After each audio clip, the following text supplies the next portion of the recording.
Hi guys! Today we'll be recapping a story called Cat's Bride.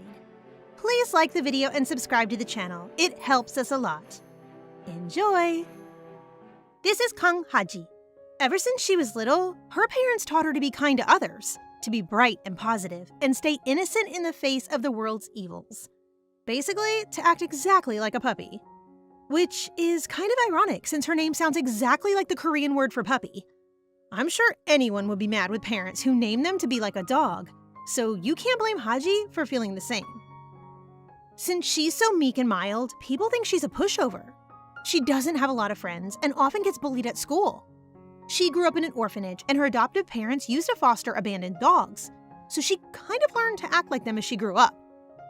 When she got in trouble, she would roll over and show her belly just like a pup and has a crazy sense of smell. It even got her on the news, which probably didn't help with the whole bullying situation. I mean, seriously, would you want to go on TV to be compared with a dog? Probably not, right? The worst trait Haji inherited from her puppy siblings was her gullibility. The problem is, she's not naturally suspicious, so she hasn't been able to figure out who's been bullying her for the last year. But even with all her misfortunes, Haji tries to keep a positive attitude, true to her canine nature. That's not to say it isn't hard. In art class, the teacher announces a group project. No one wants her in their group, but instead of assigning Haji to work with her classmates, she shoves her next to this boy who completely blanks her.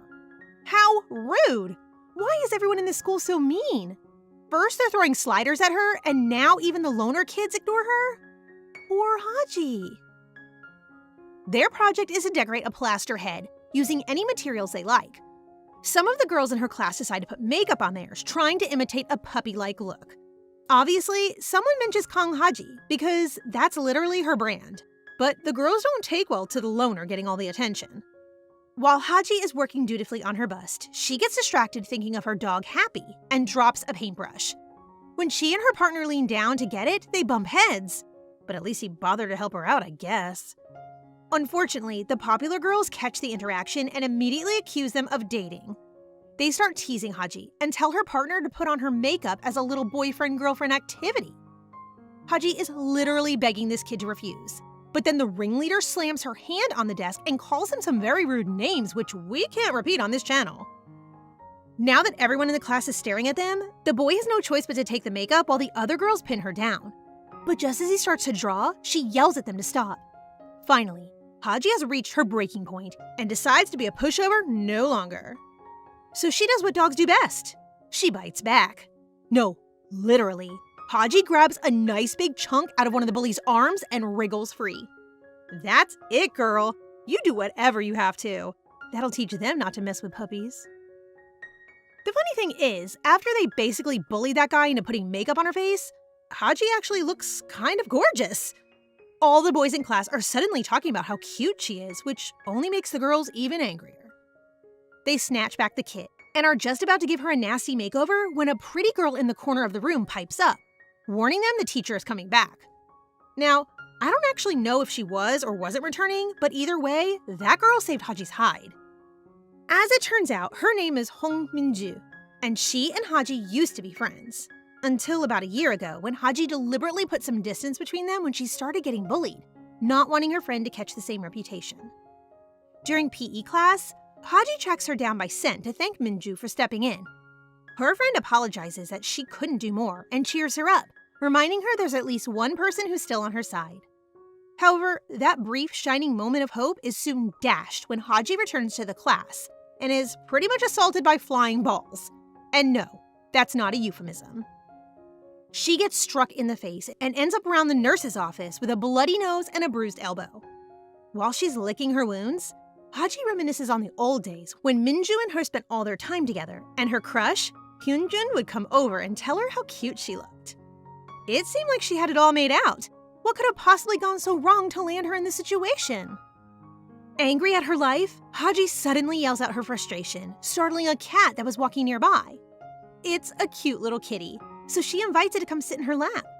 But apparently, she gives off far too much canine energy to befriend a cat, so it hisses at her and stalks away, perching by the school gates. Returning to class, Haji discovers a big crowd of girls swarming none other than her old crush, Hyunjun. These days, he's the talk of the town and is participating in a national track and field competition on TV soon.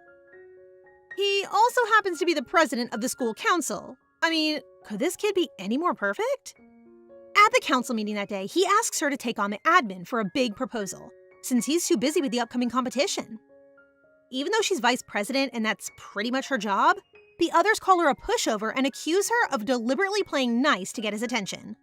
Someone give this poor girl a break!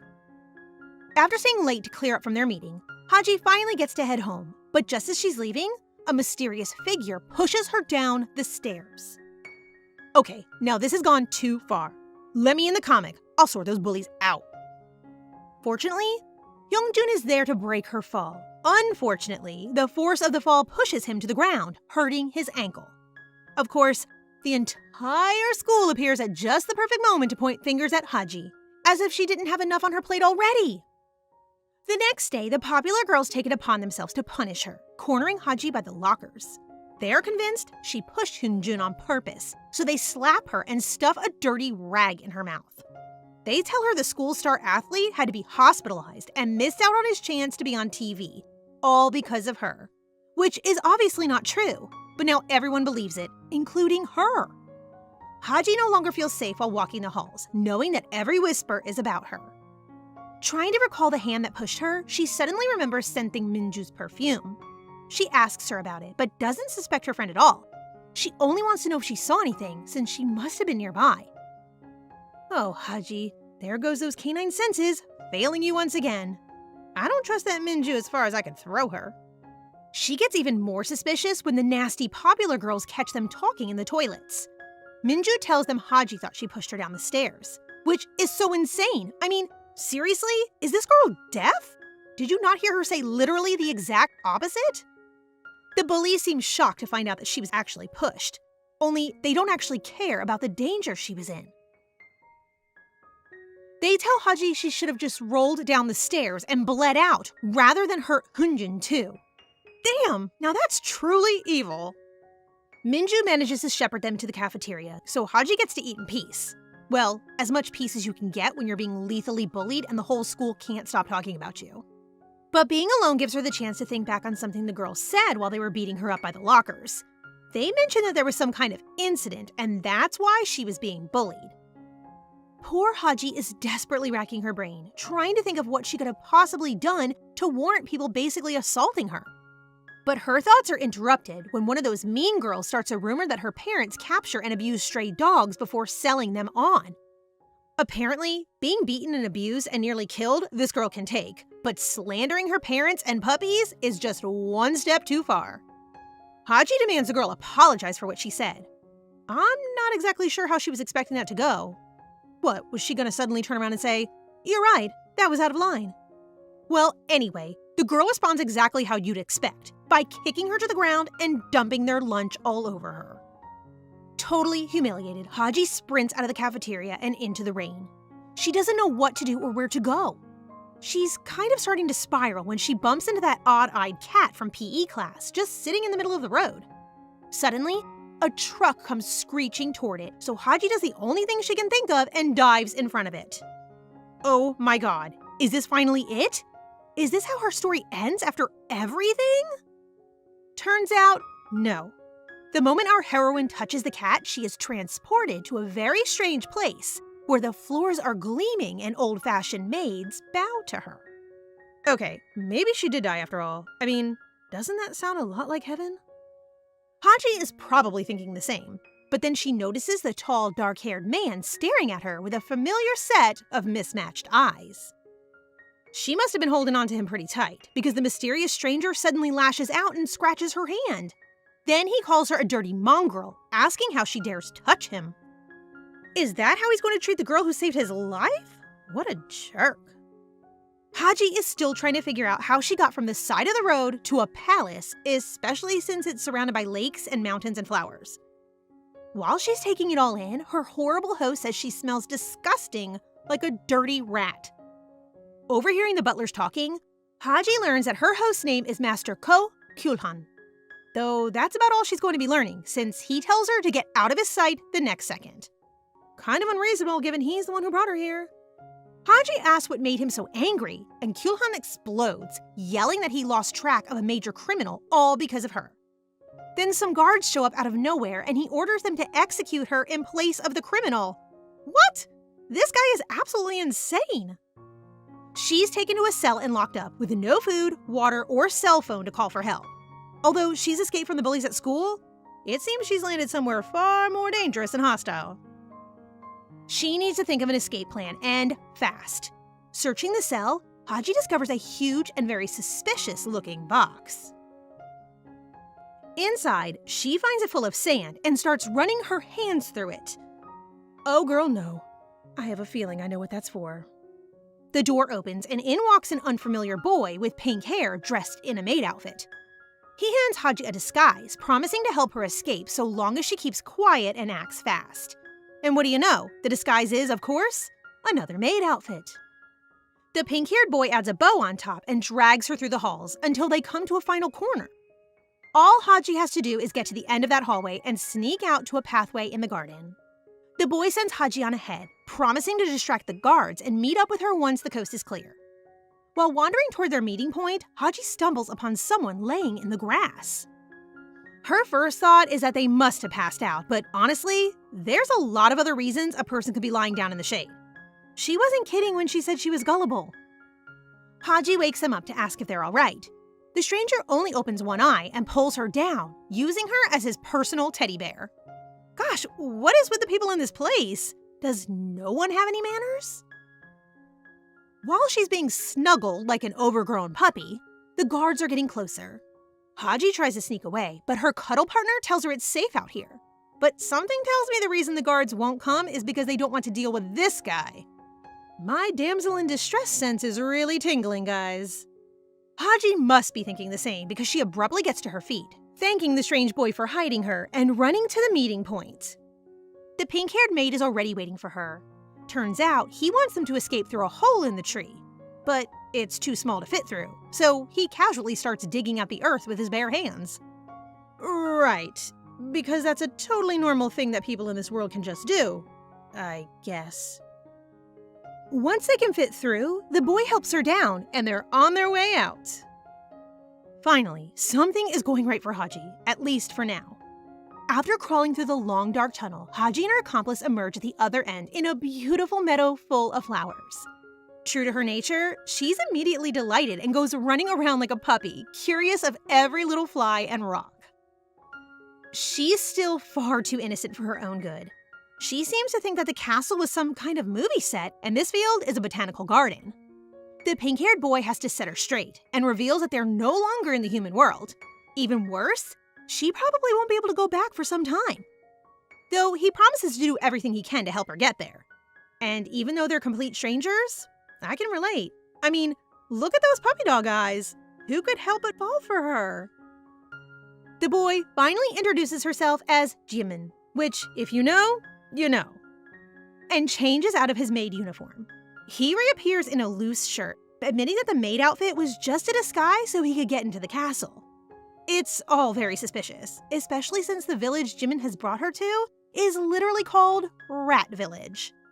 Apparently, it's for both rats and mice, while the castle was part of the Cat Kingdom. With me so far? Don't worry. Haji doesn't have a clue what's going on either. Jimin promises to explain more about the animal world in depth, but first, they need food. They arrive in Jimin's family home, where his mother is laying on the bed, clearly pretty sick.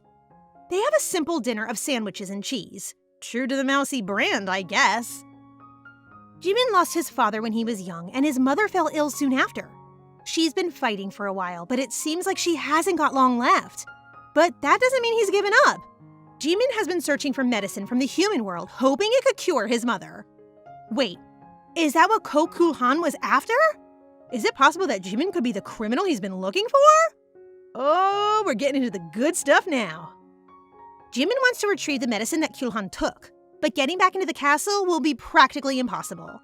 Traveling between worlds is strictly forbidden. Anyone who does it is immediately a first-class criminal. As the third highest rank in the Cat Kingdom, Prince Kilhan has made it his mission to track him down, no matter the cost, which means Jimin is one of the most wanted people in the kingdom. Oh, I just got it! It's a cat and mouse chase! Kilhan is Tom and Jimin is Jerry. Did anyone else catch that? No? Well, anyway, because she's too naive for her own good, Haji offers to go back to the Cat Palace to retrieve the medicine for him. Jimin immediately refuses. After all, this isn't her world. But as we've seen, there's not much waiting for Haji on the other side except bullies and misery. Of course, she misses her parents, but she seems far more invested in helping out her new friend. Okay, I'm not saying the bullies were right, but geez, girl, you trust way too easily. Truly, like a dog, Haji is optimistic about their chances, so the puppy and the mouse team up. But once she's alone in bed, the reality of the situation finally crashes in. So many crazy things have happened in the last 24 hours, and she doesn't know how to take it all in. That night, she falls into a nightmare about the girls waiting for her back at school. And after that, she has another one about the cat prince. When will this puppy ever know peace? By the morning, she's pretty groggy, so Jimin fetches her a giant sunflower to make her feel better. I get the sense this kid has already kind of fallen for her, and Haji is pretty flustered. I mean, a cute boy bringing her flowers? I'd be swooning already. Jimin asks how she's handling everything, and Haji admits that she is struggling to keep up. And you can't exactly blame her. There are cats and mice and kingdoms, but none of them look any different from humans. Although that nasty Kilhan certainly doesn't act like a human. He practically hissed at her earlier. Jimin heads back inside to look after his mother, kind of just abandoning Haji to her reconnaissance mission. He gives her a map and a list of tips for things to avoid. Literally, the first thing that is on the list is guys with stripes on their faces. So, guess who she bumps into literally seconds after leaving the house? Guys with stripes on their faces. Obviously. They immediately take a liking to her. Since she kind of looks unusual, they want to sell her to some nobles. Great, so they have slavery here too. This world sucks. One of them tries to inspect the merchandise, so Haji kicks them right in the balls. Yes, this is the best thing that's happened so far. I am so ready for Haji's heroine arc. One of the rats is about to strike Haji when she suddenly screams out Prince Kilhan's name in an act of desperation. And apparently, that works. The people of the rat village must be so terrified of the third kitty in command that even the sound of his name makes them freeze. For once, Haji manages to lie, spinning a story about the prince being obsessed with her. Which is technically true, though he's more obsessed in the lock you up in a cell way and not the shower you with love kind of way. But they don't have to know that. Literally, the entire village falls silent, people scurrying back inside until she's the only one in town. Haji is surprised that just a name can be so powerful. That is, until she turns around and finds a real-life bear looming behind her. Look, I know we had rats and cats, but I don't think the next logical step is just to have a bear walking through town. Haji starts sprinting for her life, like anyone would if there was a grizzly on your tail. She's about to leap over the cliff when the bear reaches out with a very human hand, warning her to watch out. Stumbling on the edge of the precipice, Haji is inches from a very gruesome death. Now might be the perfect time for a very handsome human bear to rescue her from peril. Leaving us on that very literal cliffhanger, the story switches to Kilhan, who has arrived in the rat village on his hunt for the criminal, aka Jimin. He hears the gossip of the girl who used his name to protect herself against gang members, though the rumors seem to have spiraled out of control. People now think Kilhan and Haji are engaged and are in an uproar that the younger of the princes is getting married before Kilhan, the white-haired leader of their kingdom. Kilhan is understandably shocked and forces the full story out of one of the villagers. Meanwhile, my wish has come true. Haji has been rescued from her near-death experience by a gorgeous blue-eyed boy in a cape. Although, now they're both stuck at the bottom of a rocky chasm. Haji, of course, hasn't made the link between the bear and the boy, and thinks he just appeared out of nowhere. Luckily, the bear kid managed to call to a friend before they fell, so help is on the way. Is it gonna be another hot bear boy? No offense, but if I were Haji, I wouldn't be wasting my time with rats and cats. Bears are where it's at, baby! The boy got injured in their fall, and it looks pretty serious. Haji tries to rip off some fabric for a tourniquet, but he pulls her close and stops her, promising it will take more than a scratch to kill someone like him. Whew! Does anyone else have butterflies? Haji doesn't quite believe him, so when she hears footsteps nearby, she calls out for help. And lo and behold, Prince Kilhan appears, smiling down at his prey from up above. Oh boy, here we go again. Haji's first thought is to jump into the ravine, which I can't blame her. I wouldn't want to deal with that snobby cat anyway. And actually, cats have always hated her, even back in her childhood in the human world. They always used to hiss and scratch at her, even unprovoked. But like a silly pup, she never stopped trying to befriend them because, well, cats are just that cute. At least they are in the real world. Kilhan is neither cute nor a harmless kitty, and now that he's got her trapped once again, Haji is reminded of the danger she's in. Her new friend is also pretty unhappy to see him and tries to hide while the prince jumps down into the chasm. Haji tells him right away that the other boy has no relation to her and needs medical attention right away. Of course, because he's a major douchebag, Kilhan completely ignores the guy literally bleeding out behind her and starts interrogating her about the criminal instead. She plays hardball, but then his attention strays to the boy behind her, who he seems to recognize. The bear guy takes a half second to ask if she can swim before grabbing Haji and jumping down the chasm. Well, at least he asked first. So far, he's more considerate than any of the other boys we've met. Somehow, they swim to safety and even get to a safe house where the bear boy makes her some tea. I'm telling you, this guy is perfect boyfriend material. Oh, and he's dressed her up in another pretty maid costume. Back at the palace, the rumors have already spread to Kilhan, Kilhan's older brother and the ruler of the Cat Kingdom. He heard about Haji pretending to be his fiancé and seems very amused by the whole affair. The prince, however, is not, and now has a major grudge to settle with Haji. Meanwhile, she's blissfully unaware, and she has been telling her life story to her bear boyfriend over a cup of hot tea. Like any reasonable person, he seems concerned that she's decided to side with Jimin, the first-class criminal, especially since that puts her right in Prince Kilhan's firing line. Upon learning her name, the boy says it suits her well. Haji assumes he means because she's like a puppy, but he actually thinks it reflects her determination. You see, Kang Haji also sounds like the Korean word for strong. That's probably the first time our sweet girl has had someone recognize her strength. Is it just me, or is it really nice to see people acknowledging her? It certainly makes for a nice change from all the times she's been beaten up and shoved. While the bear guy is taking away their cups, he drops one and suddenly starts trembling. It seems he gets troubled by random pains from time to time, so the two of them go out picking these glowing herbs by the light of the moon. Does that count as a date?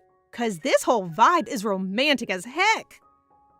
When they wander back to the house, the boy explains that it's a place that produces medicine. He's working there as an apothecary under a mentor who is mysteriously absent at the moment. Though I'm sure he won't be for long. Apparently, both student and mentor used to work at the royal palace, which would explain why Kilhan recognized him earlier. He warns her that it will be very difficult to sneak into the palace, let alone steal something from the prince. In fact, it's more like impossible, and he advises her to give it up, especially since she's doing this all for a stranger. But Haji isn't the type to think twice about that sort of thing.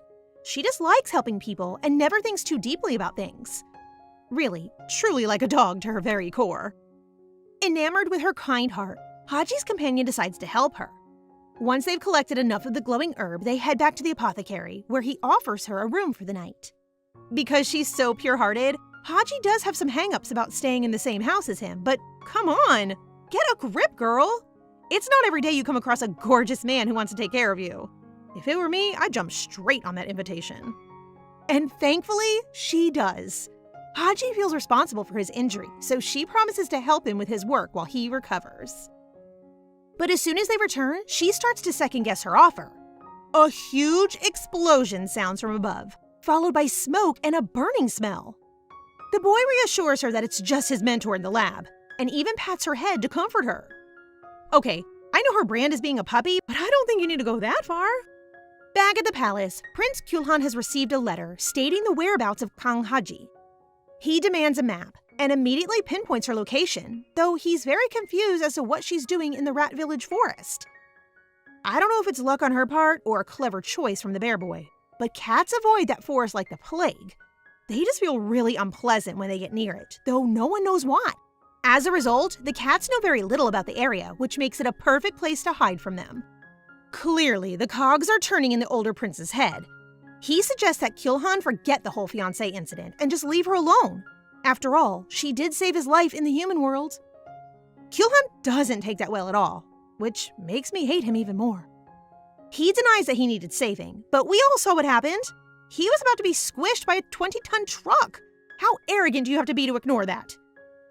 While he's ranting about how he doesn't owe Haji anything, Kilhan suddenly remembers why he recognized the boy in the chasm.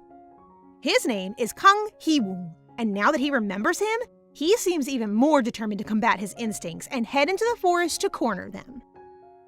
Back at the apothecary, Haji has been helping out for a few months. Damn! I guess she's just completely forgotten about Jimin's dying mom? Maybe dogs have bad memories, cause I'm not sure how something that urgent could just slip your mind. Even though she doesn't have much of a reason to hang around, who could say no to living with a super strong bear boy in the middle of the woods? It's literally the plot of a rom-com, if you forget about the murderous cat on their tail.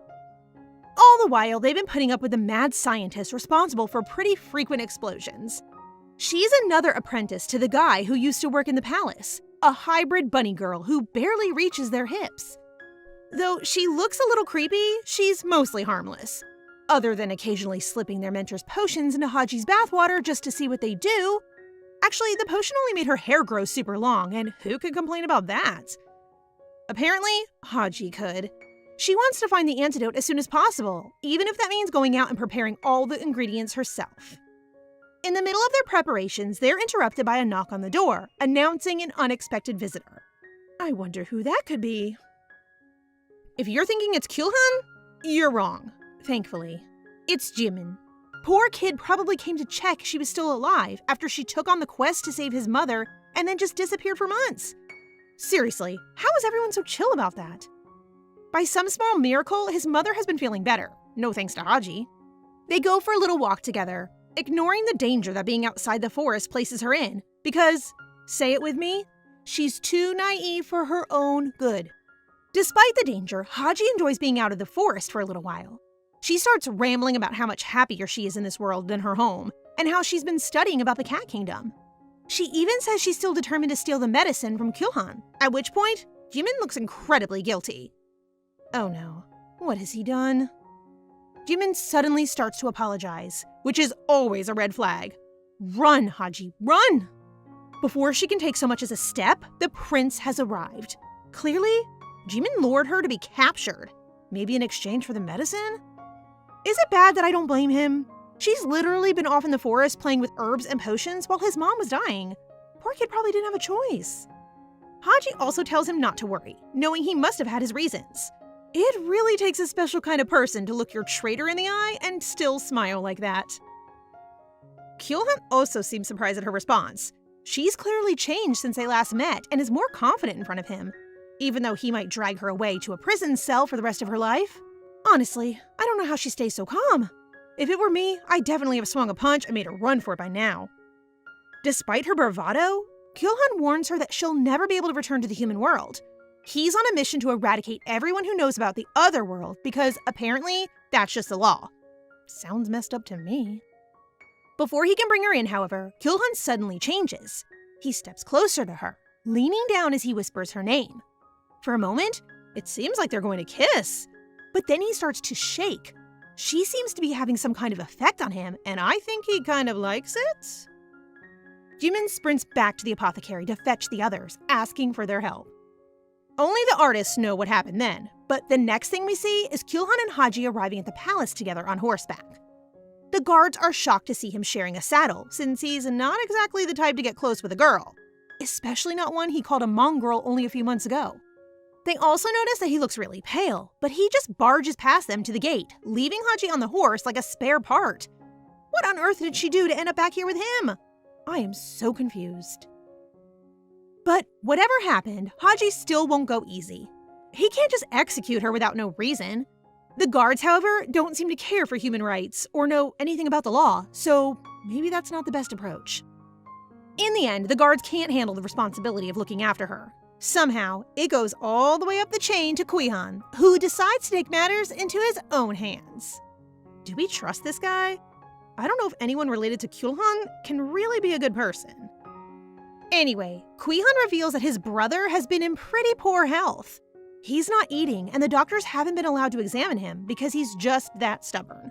Kilhan suspects he's not ill, but probably just hiding out while he gets his head straight. He and his assistant are taking a walk around the palace when Haji bumps into them. She was hanging around the guards trying to eavesdrop. They only noticed her because they picked up on the strange scent she's been carrying ever since the forest, when she took that hair-enhancing potion. Haji can only smell something weird, but the guards literally start salivating. Ew! The smell makes them all giggly and happy, so instead of waiting for them to start licking her or something, she ran away and ended up bumping into the eldest prince. Unlike his assistant and just about everyone in his kingdom, Kilhan is very polite. He sends his assistant off to deliver a message to his brother and the guards, announcing that Haji will be isolated from the rest of the palace. Wait, is he just going to put her straight back in the dungeon? It gets even creepier when Kilhan grabs her hair and takes a big old sniff. He seems to have a theory about the smell that's driving everyone crazy. Everyone except him, it seems. After acting like a total weirdo, he announces that they'll be going to visit her place of isolation, which sounds absolutely terrifying. Everyone is being very secretive about what this place actually is. Even Kilhan has some reservations about keeping her there. His brother asks if he disapproves of the decision, but it seems a little more complex than that. In fact, the evil prince's heart seems to have warmed to their resident puppy. Kilhan goes so far as to suggest he fell for her at first sight. Now, I don't know about that. Remember that on their actual first sight, he called her a filthy mongrel and locked her in a cell? If that's love, then he's even more twisted than I thought.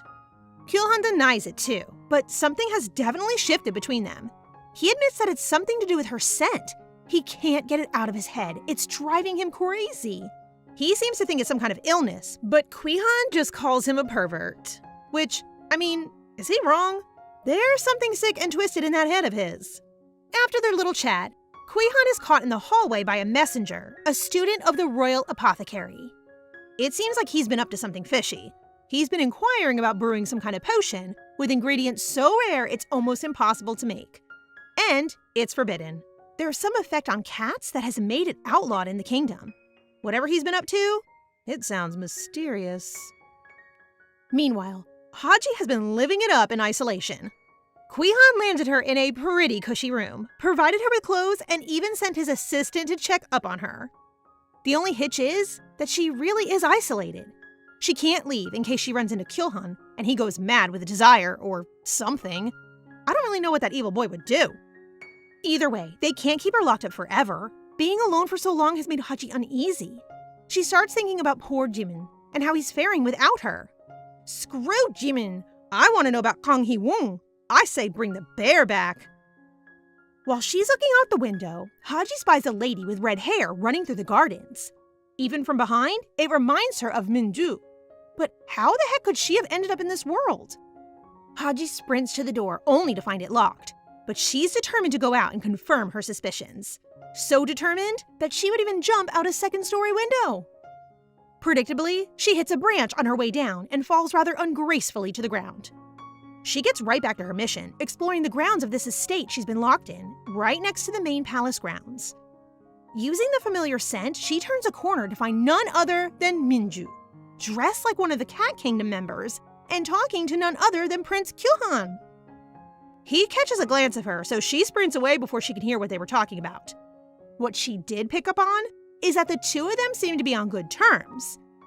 I find that heavily suspicious, but as usual, Haji just assumes the best and guesses that Minju fell into this world by accident, just like her. Oh, sweet Haji. I really thought we got past this.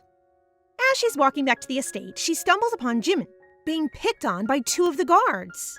Without even thinking, Haji slams into one of them with her back, which is maybe the most awkward way I've ever seen a guard be taken out. But what is Jimin doing in the palace? And more importantly, how do Kilhan and Minju know each other?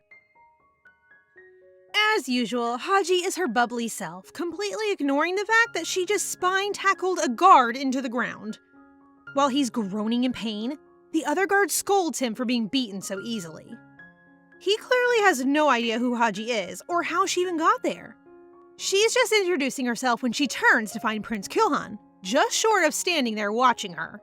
He really can't stay away, can he? As it happens, he and Minju carried on their conversation by the pavilion, where she implored him to set an official date for their engagement. What? How come they're engaged? If I wasn't suspicious of her character before, I sure am now. But Kilhan didn't seem particularly keen to speed up whatever agreement they had between them. He just acted his usual rude self and walked off, leaving Minju calling after him desperately.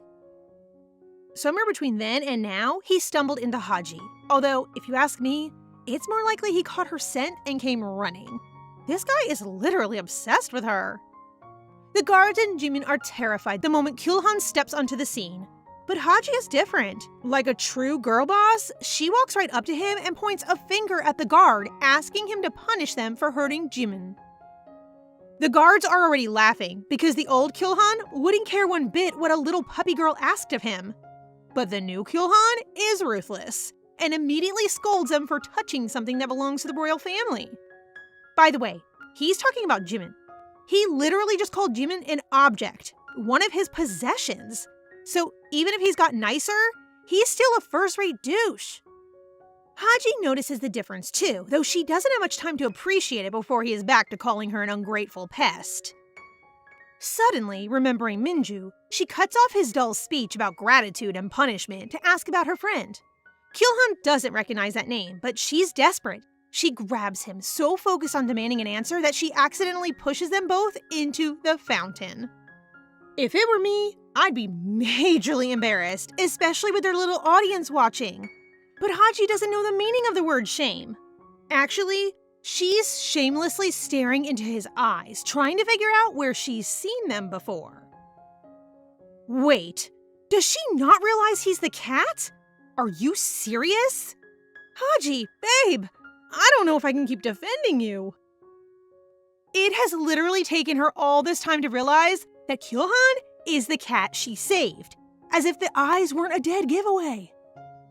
Kilhan is already preparing to brush her off and tell her he didn't need help, but true to her nature, Haji is just glad to see that he ended up all right. I guess since she woke up in this world, she never knew whether the cat was actually safe or not. But the prince isn't feeling quite as sentimental. He scolds her, saying that if he hadn't teleported them out of the road, Haji would have died.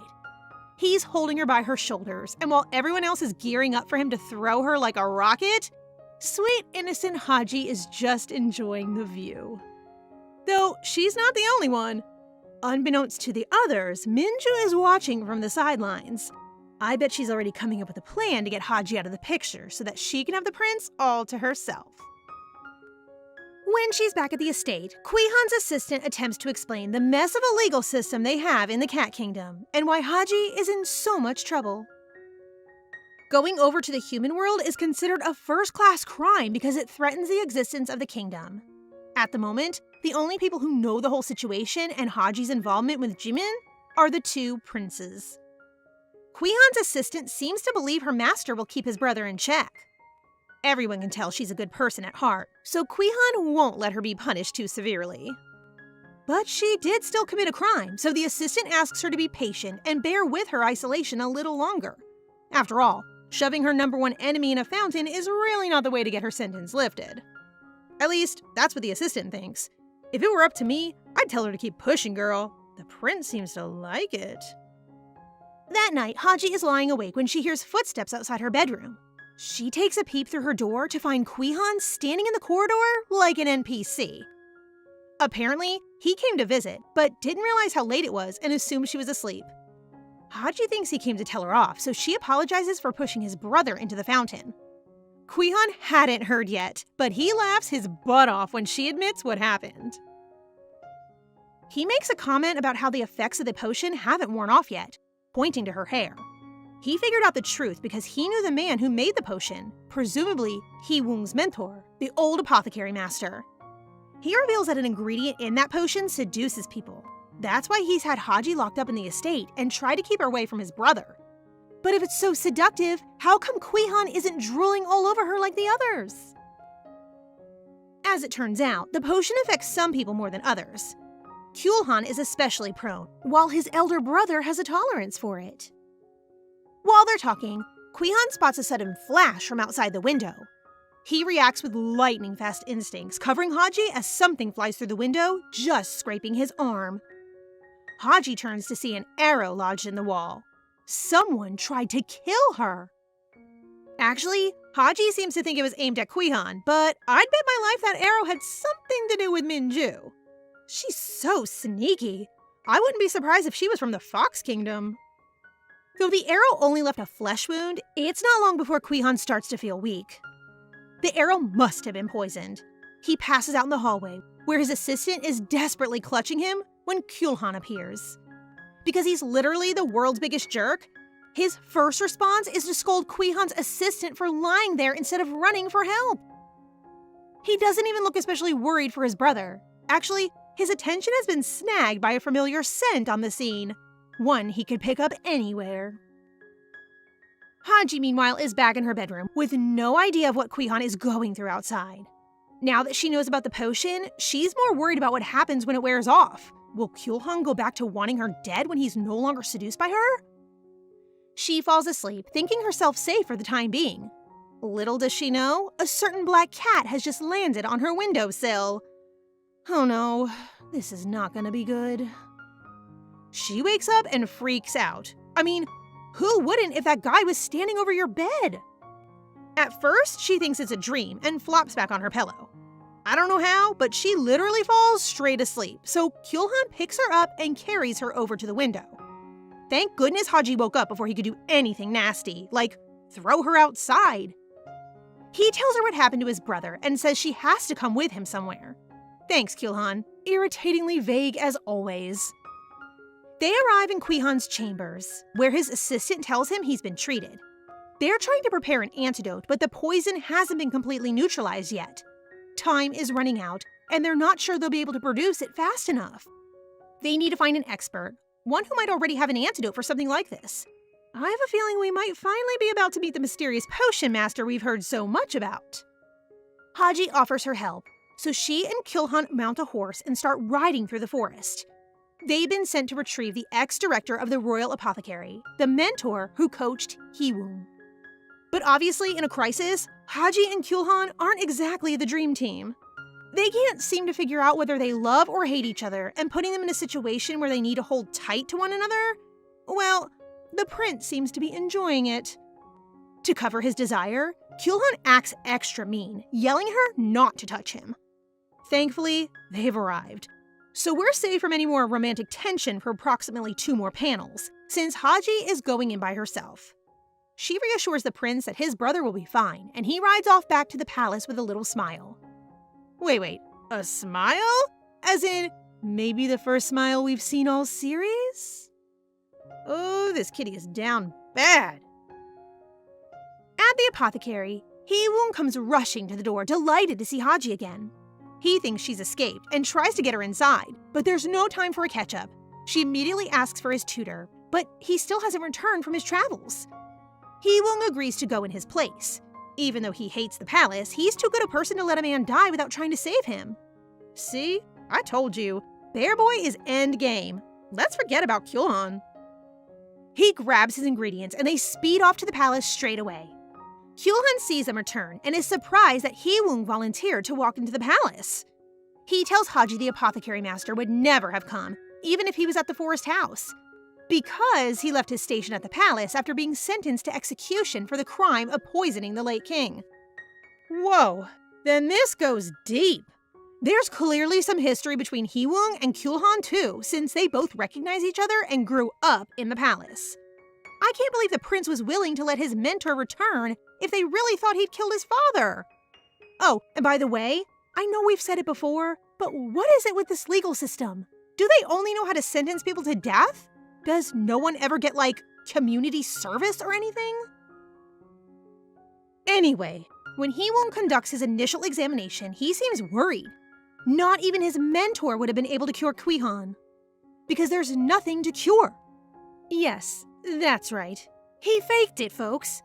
As it turns out, the arrow that slashed him did have a poison on it, so the fainting was real. But he's resistant to that particular poison.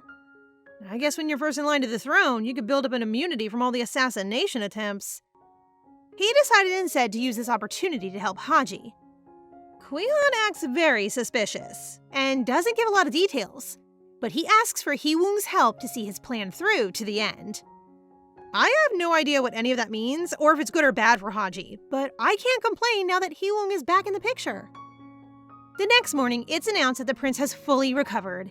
He summons Haji to his chambers, so Hee-woong walks her over, assuring her she's not in trouble. He's decided to stay in the palace a little longer, and when Haji asks him why, he just says, "You." Does anyone else have major butterflies? Actually, he was interrupted by a passing noble lady who stops to chat to them in the hallway. Can you guess who it is? A woman who has appeared at just the perfect moment to shake things up again? That's right, it's Minju. Somehow, she has the nerve to greet Hee-woong and completely ignores Haji. Actually, it's worse than that. She's super flirty with Bear Boy and gives Haji major side-eye. Of course, now Haji is questioning herself. Maybe that wasn't really Minju? She's certainly acting very different to the girl she knew in the human world. After a brief and very formal conversation, she passes on. Hee-woong escorts her to Kilhan's chambers, where she walks in to find an entire staff of maids and butlers waiting for her. They call her Lady Haji. They bow to her. One of the butlers even drops to his knees to polish some dust off her shoes. Well, it's about time someone showed her an ounce of respect. Once she's past the army of servants, Haji gets to the prince himself, who addresses her formally and immediately gets very up close and friendly. He finds it amusing that she's so thrown by all the servants bowing and scraping at her feet. After all, she had a role in saving his life. It's only natural they would treat her like royalty. From now on, she'll be allowed to roam freely around the palace, though he does warn her to avoid strangers. Haji admits she already met one, that girl who looks like Minju. Kilhan's assistant reveals she's the Duke's daughter. That's why she was so standoffish. Still smells fishy to me, but as usual, Haji is completely unfazed. She asks after Jimin and is quickly told she can see him whenever she wants. I guess there are a lot of perks to her new status. When they meet, Jimin is all new and shiny too. For some reason, they've given him the position of Prince Kilhan's assistant. It's a pretty high status for a criminal, so it is pretty shocking that he managed to climb all that way to the top. Jimin tells the story of how, after she left the rat village, Kilhan paid his family home a visit and offered him a deal. He wouldn't give back the medicine, but he would send an apothecary to treat Jimin's mother and lift his execution sentence. In return, Jimin became his aide. That's why he sold her out, after all, when she was staying in the forest. He apologizes for all the times he's put her in danger, and there have been a lot of times. But good old Haji doesn't care. She's just happy they're both safe and sound. Though it does surprise her that someone as vicious as Kilhan would want to keep a criminal as his assistant. Maybe he just wants to keep an eye on him, but that doesn't seem like the prince we first met. Before they can talk anymore, Jimin rushes off to attend to his duties, leaving Haji to wander in the garden. She's so absorbed in her thoughts that she quickly gets lost. Following her nose, as usual, she ends up in the kitchens, where the staff greet her warmly as the savior of their prince. They offer her a little bag of cookies as a snack, so she leaves quietly, not wanting to get in the way of their dinner preparations. But she's just as lost after leaving the kitchens, and ends up in a grand ballroom with no scent to lead the way. It's no surprise that her sense of direction is so poor, since she's been in isolation all this time. But of course, the first person she bumps into is Kilhan, swinging around the corner and straight into his arms. These two, they really have to stop meeting like this. Haji explains that she got lost, and he immediately calls her stupid. Every time he gets a whiff of her hair, he starts being rude to her. It must be his defense mechanism. Then, the craziest thing happens. He starts purring. He can't control himself around her scent. It just makes him so happy the sound comes out naturally. I can't tell if that's cute or kind of weird. Haji thinks it's adorable, and since cats have always hated her, she's super happy to hear one purring in real life for the first time. So happy that she forgets all about their history and dives straight in for a hug. Well, that's a line they haven't crossed so far. Kilhan can hardly stand to be that close, so he yells at her and shoves her away. Haji quickly apologizes, but that just makes her look even cuter, just like a puppy dog. Desperate for a chance to change the subject, she asks if he's seen Jimin. Kilhan is just as nasty a boss as he is a person, so he told his assistant to get back to work, though he does admit he was looking for her. He also admits that he's surprised the two of them are still friends, considering the whole betrayal thing. But Haji just takes that as a sign he's looking out for her and thanks him for the concern, brushing off his comments. And after all, he has no right to pass judgment. Jimin was literally just following his orders. How can he call him a traitor when he did what Kilhan wanted? Haji then remembers that conversation with her mousy friend and brings up the human world, asking why it's such a dangerous secret. Immediately, Kilhan is suspicious. He wants to know why she's so curious, but it's only natural since it's her world they're so wary of. It's where her family and her dogs live, so why is it this big, scary secret? Kilhan points out that there aren't only good things about the human world, something that Haji knows better than anyone. Ever the optimist, she tells him she has more happy memories than bad ones, so it can't be all that bad. Really, Haji? I mean, we saw what you went through. Didn't look like there was a whole lot to be happy about, with all the bullying and attempts on her life. Kilhan reacts really weirdly to that.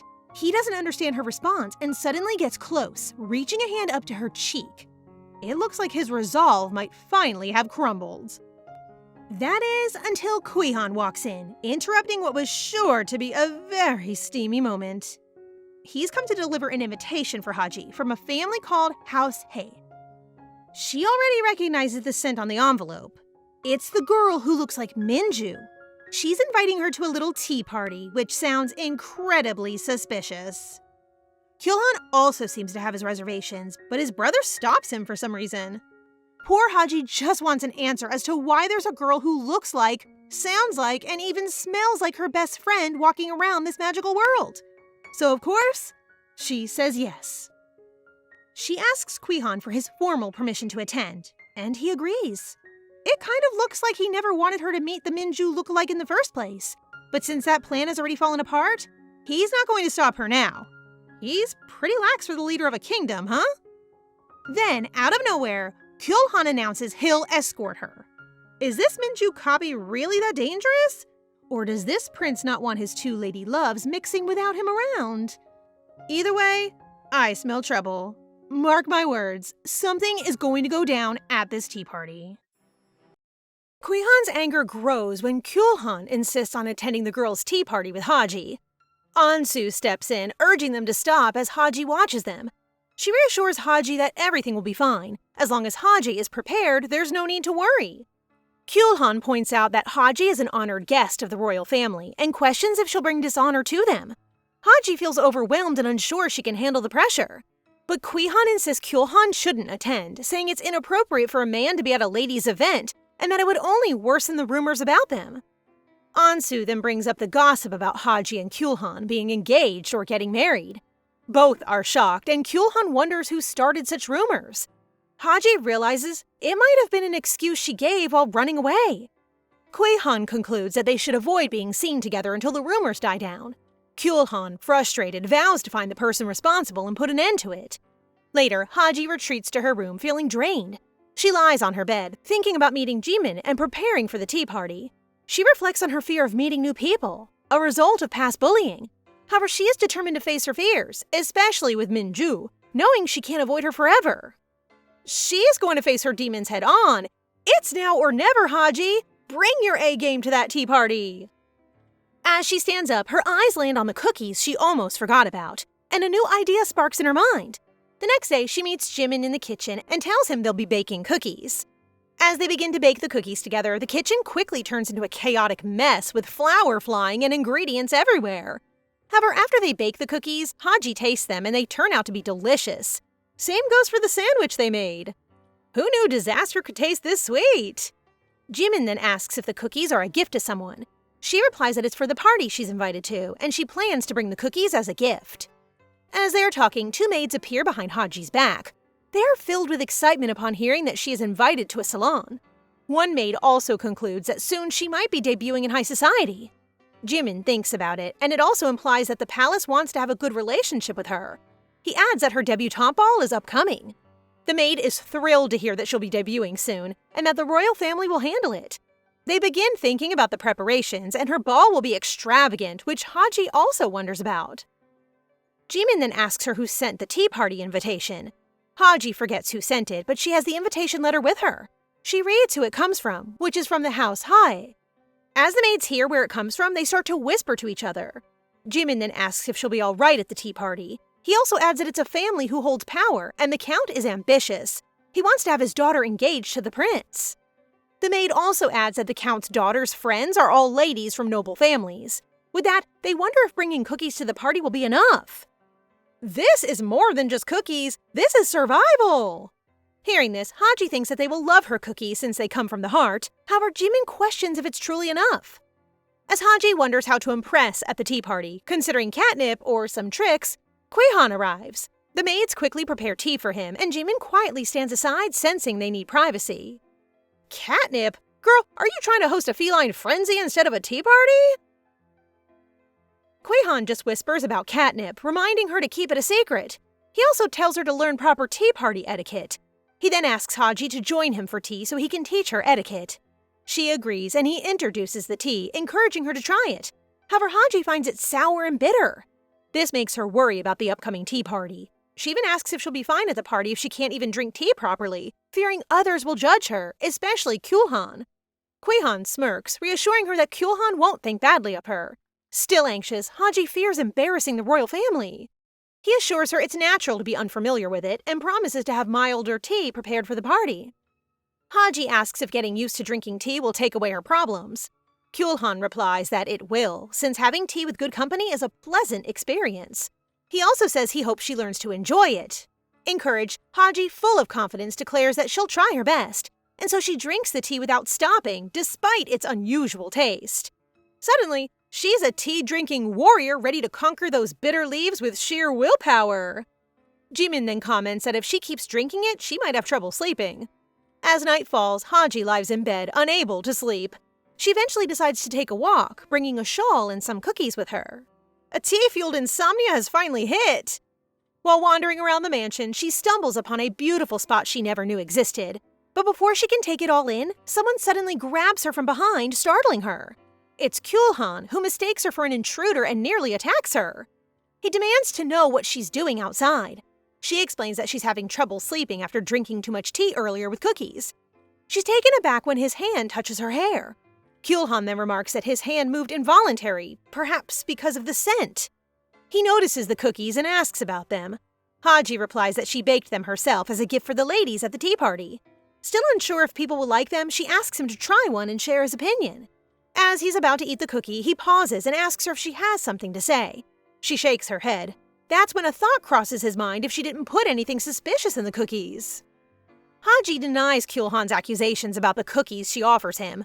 She then explains that she finds it interesting that they enjoy tea parties and snacks, even though they are cats, compared to the cats in her world. Kilhan becomes furious at her comparison of them to the cats in her world.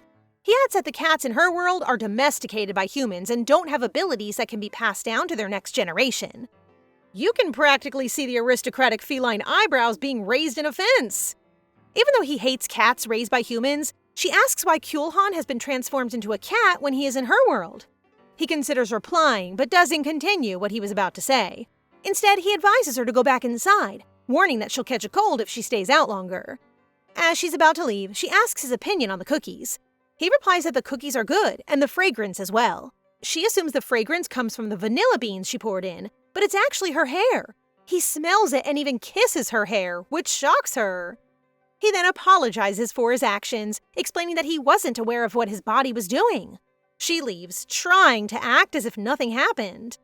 Later, when Haji lies down in bed, she reflects on the interaction with Kilhan earlier that makes it hard for her to fall asleep. The next day, Jimin asks if Haji slept well, but she says she didn't. He assumes it's because of the tea party, but she answers that it's because of Kilhan. Jimin then informs her that Kilhan personally ordered him to come with her. She feels grateful upon hearing this to have him at the party. The day of the tea party arrives. As Haji steps out of the carriage, Jimin assists her. She's amazed by the salon where the tea party is going to be held.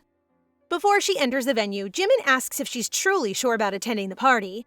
She replies that she doesn't have a choice. There's no turning back now.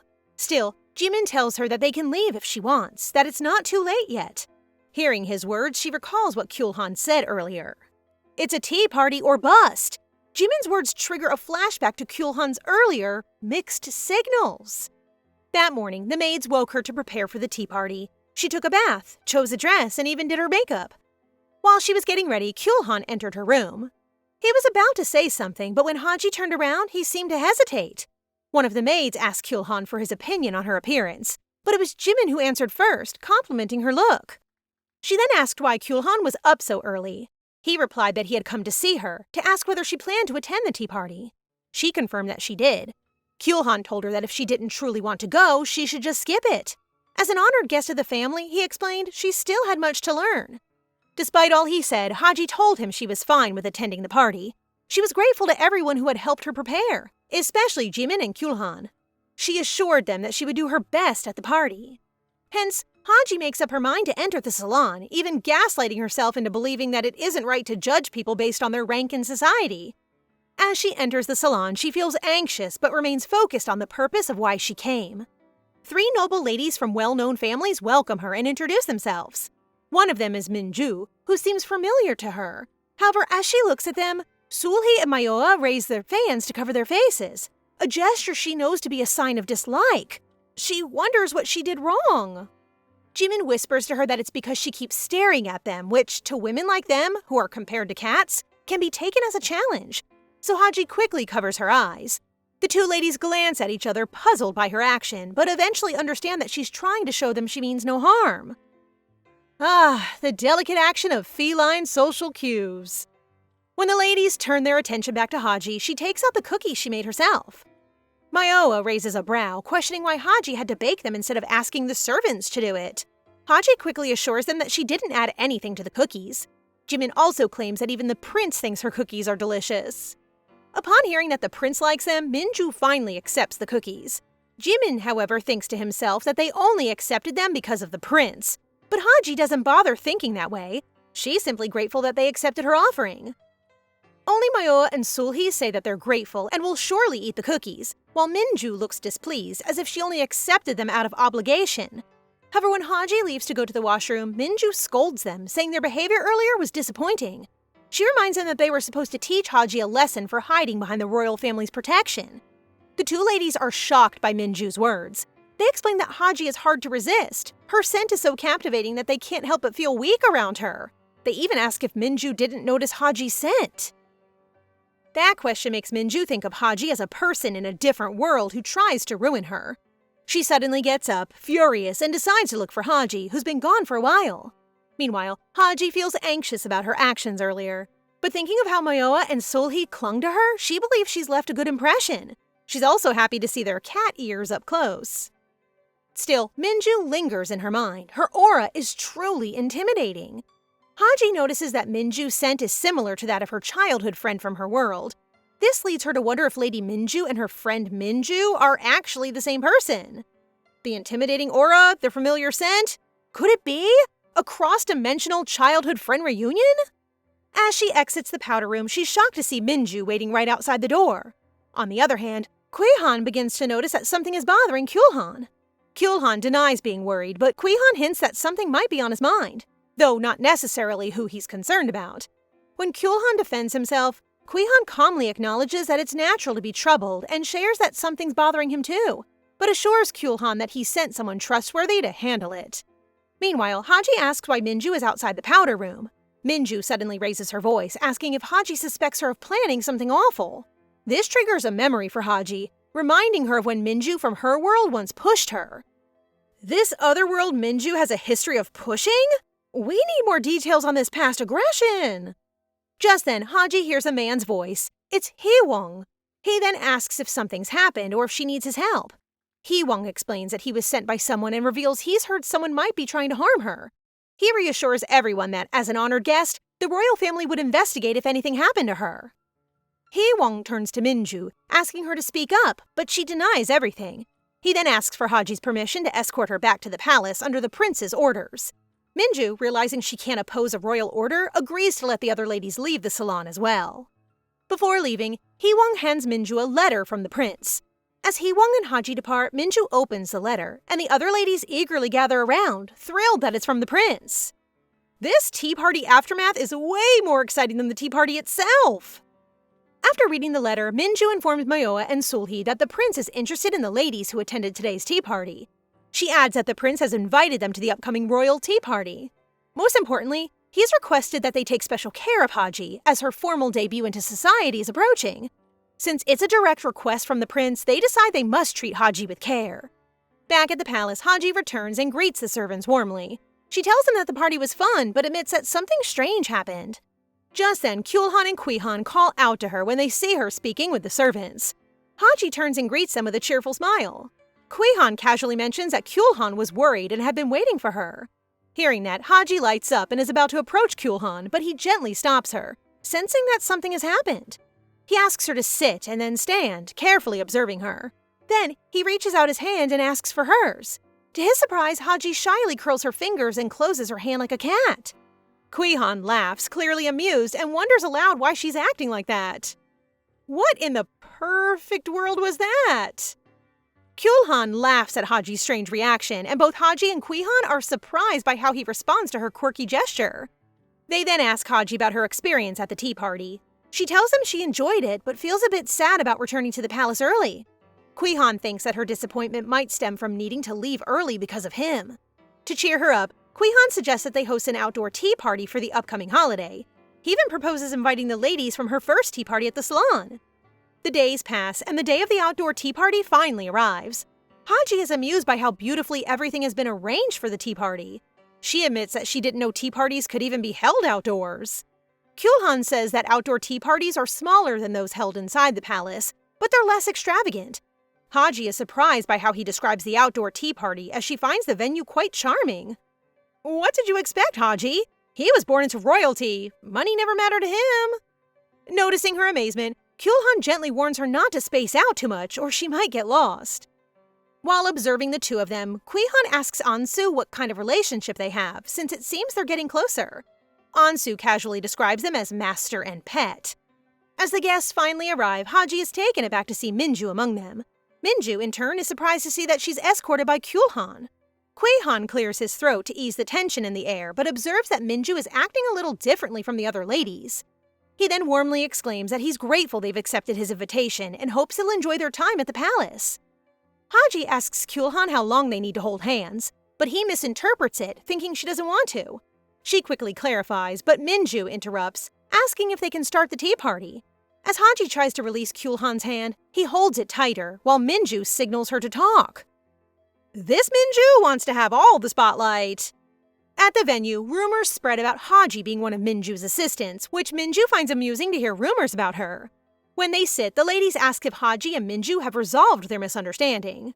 Minju explains she was trying to help Haji at the salon. Manhwa defends her, saying Minju couldn't have meant what Haji thought. Then Minju apologizes, leaving the ladies impressed with her handling of the situation. Her explanation is as believable as a cat who claims they didn't knock over the vase.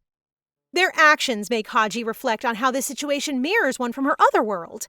Meanwhile, Kilhan noticed Kilhan eavesdropping and asks if he's worried, which Kilhan denies, though he notices Haji's anxiety. Haji decides to leave, fearing a repeat of her past experiences, but Minju stops her. She informs Haji that Manhwa and Sulhee want more of her cookies, and also asks her to brew tea for them personally. While Haji brews the tea, Jimin watches her, impressed by how she's doing and admiring her princess-like appearance. However, as he's about to leave, he hears a cough. The ladies become concerned when blood appears from Minju's mouth, suspecting that the tea Haji made is poisoned, especially after the spoon turns black. And there it is! Minju's dramatic cue. The butler asks what happened, and Manhwa accuses Haji of poisoning the tea. Despite the accusations, Haji defends herself, but Minju insists she's the one who poisoned it. The accusations flood in, and Haji's mind shifts back to a similar situation in the other world. Back then, she was bullied and falsely accused of things without proof, just like the current situation at the tea party. As the tension rises, Minju pretends to be the victim, as she knows that Haji is not the one who puts the poison but the ladies. She just ingested it to make it more realistic in case the doctor will conduct a test on her. And just when the situation worsens, Kilhan arrives. Okay, Minju playing a very dangerous game, This level of manipulation is on another level! Kilhan angrily confronts the ladies who dare to disrespect Haji, who's an honored guest of the royal family, and adds that nobody has the right to treat her that way since it shows blatant disrespect towards the royal family. Minju then starts to act weakly and tells Kilhan that Haji poisoned her with the tea that she just brewed. Minju starts to act all innocent, questioning Haji why she did such a thing. Witnessing Minju accusing her, Haji feels disappointed and shocked as to why she was framing her. Suddenly, Kilhan arrives, smiling amidst the situation. He asks Minju what symptoms she is experiencing, which makes Minju flinch a little. Composing herself, she admits feeling nausea, chills, and dehydration. Hearing this, Kilhan turns to the cup Minju drank from and suddenly drinks it all up, shocking everyone. Kilhan, you're so cool! Seeing this stunt, Minju starts to worry a little. She knows that the amount that they put in the tea may not be fatal, but it can be enough to make anyone faint upon drinking it all. After drinking that tea, Kilhan smirks and announces to everyone that it didn't seem poison at all. Minju starts to sweat and worries that her evil plan backfired on her. Thus, she tries to object but stops when she almost reveals the truth. Other guests then begin judging Minju, realizing that she's trying to frame Haji. It might be because she thinks Haji stole Kilhan's attention. Hearing this, Minju starts to feel anxious, but then Haji suddenly approaches her, offering her a helping hand as she urges Minju to get up. She reassures Minju not to mind what others are saying. Minju quickly rejects this and tries to excuse herself, but Kilhan blocks her since Minju needs to explain properly what happened. Because of this, Minju has no choice but to quickly shift the blame to Sulhi and Manhwa. Seeing that Minju is accusing Manhwa and Sulhi, he reminds Minju that she invited the ladies herself. But Minju argues she thought she could trust them. Just then, Manhwa and Sulhi attempt to tell the truth, but Minju glares daggers at them, a silent threat. Intimidated, the two ladies are left helpless. Minju excuses that the poison might have just worsened her already existing symptoms, causing her to collapse. She tries to get pity from the crowd, insinuating that Manhwa and Sulhi know about her illness, but still chose to poison her anyway. Unable to object, the two have no choice but to take the blame. Knowing that Minju might be lying, Kilhan still acts as if he believes her. Sarcastically, he tells Minju to see a doctor to get a proper diagnosis, adding that she should secure a written record of her illness. After the commotion, Haji notices that Kilhan is still holding her hand. Thus, she points it out to Kilhan, who quickly lets go. Flustered, he tries to tell her that it was only because she was trembling earlier. Kilhan, we know you like holding her too. Later, Haji sees Minju walking away, realizing that Minju has the same scent as the original Minju. She wants to know more about her, so she asks Kilhan if she can pay Minju a short visit. As Haji runs off, Jimin quickly follows her. Haji successfully catches up to Minju. Catching her attention, Minju glares at Haji and asks what she wants. Haji reluctantly asks Minju if she knows about the existence of a different world, but Minju quickly denies, sharing that she only hears rumors about it. Hearing this, Haji feels disappointed since this Minju looks and smells exactly like the original Minju she knew. However, Minju tells Haji that she might only be recalling a dream. As Minju walks away, Haji shares that she's sorry for her mistake. It's just that the person she was looking for was a good friend to her. Her last statement leaves Minju stunned, and she quickly grabs Haji. Aren't they already friends? This then surprises Haji. Oh, Haji, you're so gullible! Meanwhile, Kilhan is still blushing because of his little encounter with Haji earlier. He starts to realize that Haji smells nice, but unbeknownst to him, Kilhan is enjoying his flustered predicament. Back at the forest, Jimin feels a little guilty that he is eavesdropping on Minju and Haji's conversation, yet he still thinks that Minju might be up to no good. Everyone thinks that Minju is cold, but little do they know that she's only trying to set an example of elegance. Minju tells Haji how she has no real friends since they all just use her for her family's connections. Haji reflects on Minju's past behavior. No wonder she looked so unapproachable and distant. This Minju may look like her original friend, but she knows that this Minju is different, concluding they're not the same person. Yet despite this, Haji promises to be Minju's friend from now on. Why are you so kind and understanding? Can't you see Minju is faking it? Meanwhile, Jimin thinks the girls' conversation is going better than he anticipated. But suddenly, he hears Haji scream, only to see Minju pushing her into the river. As Minju pushes Haji, she confesses that she is, in fact, the same Minju from her world. However, she thinks Haji is a thorn in her life. Jimin confronts Minju, telling her that he'll tell the prince everything, but Minju already expected him to say such a thing. Jimin then tries to save Haji, but he doesn't notice Minju sneaking up behind him. Without hesitation, Minju stabs him, pushing him into the river to be dragged by the current. Meanwhile, Kilhan starts to look for Haji.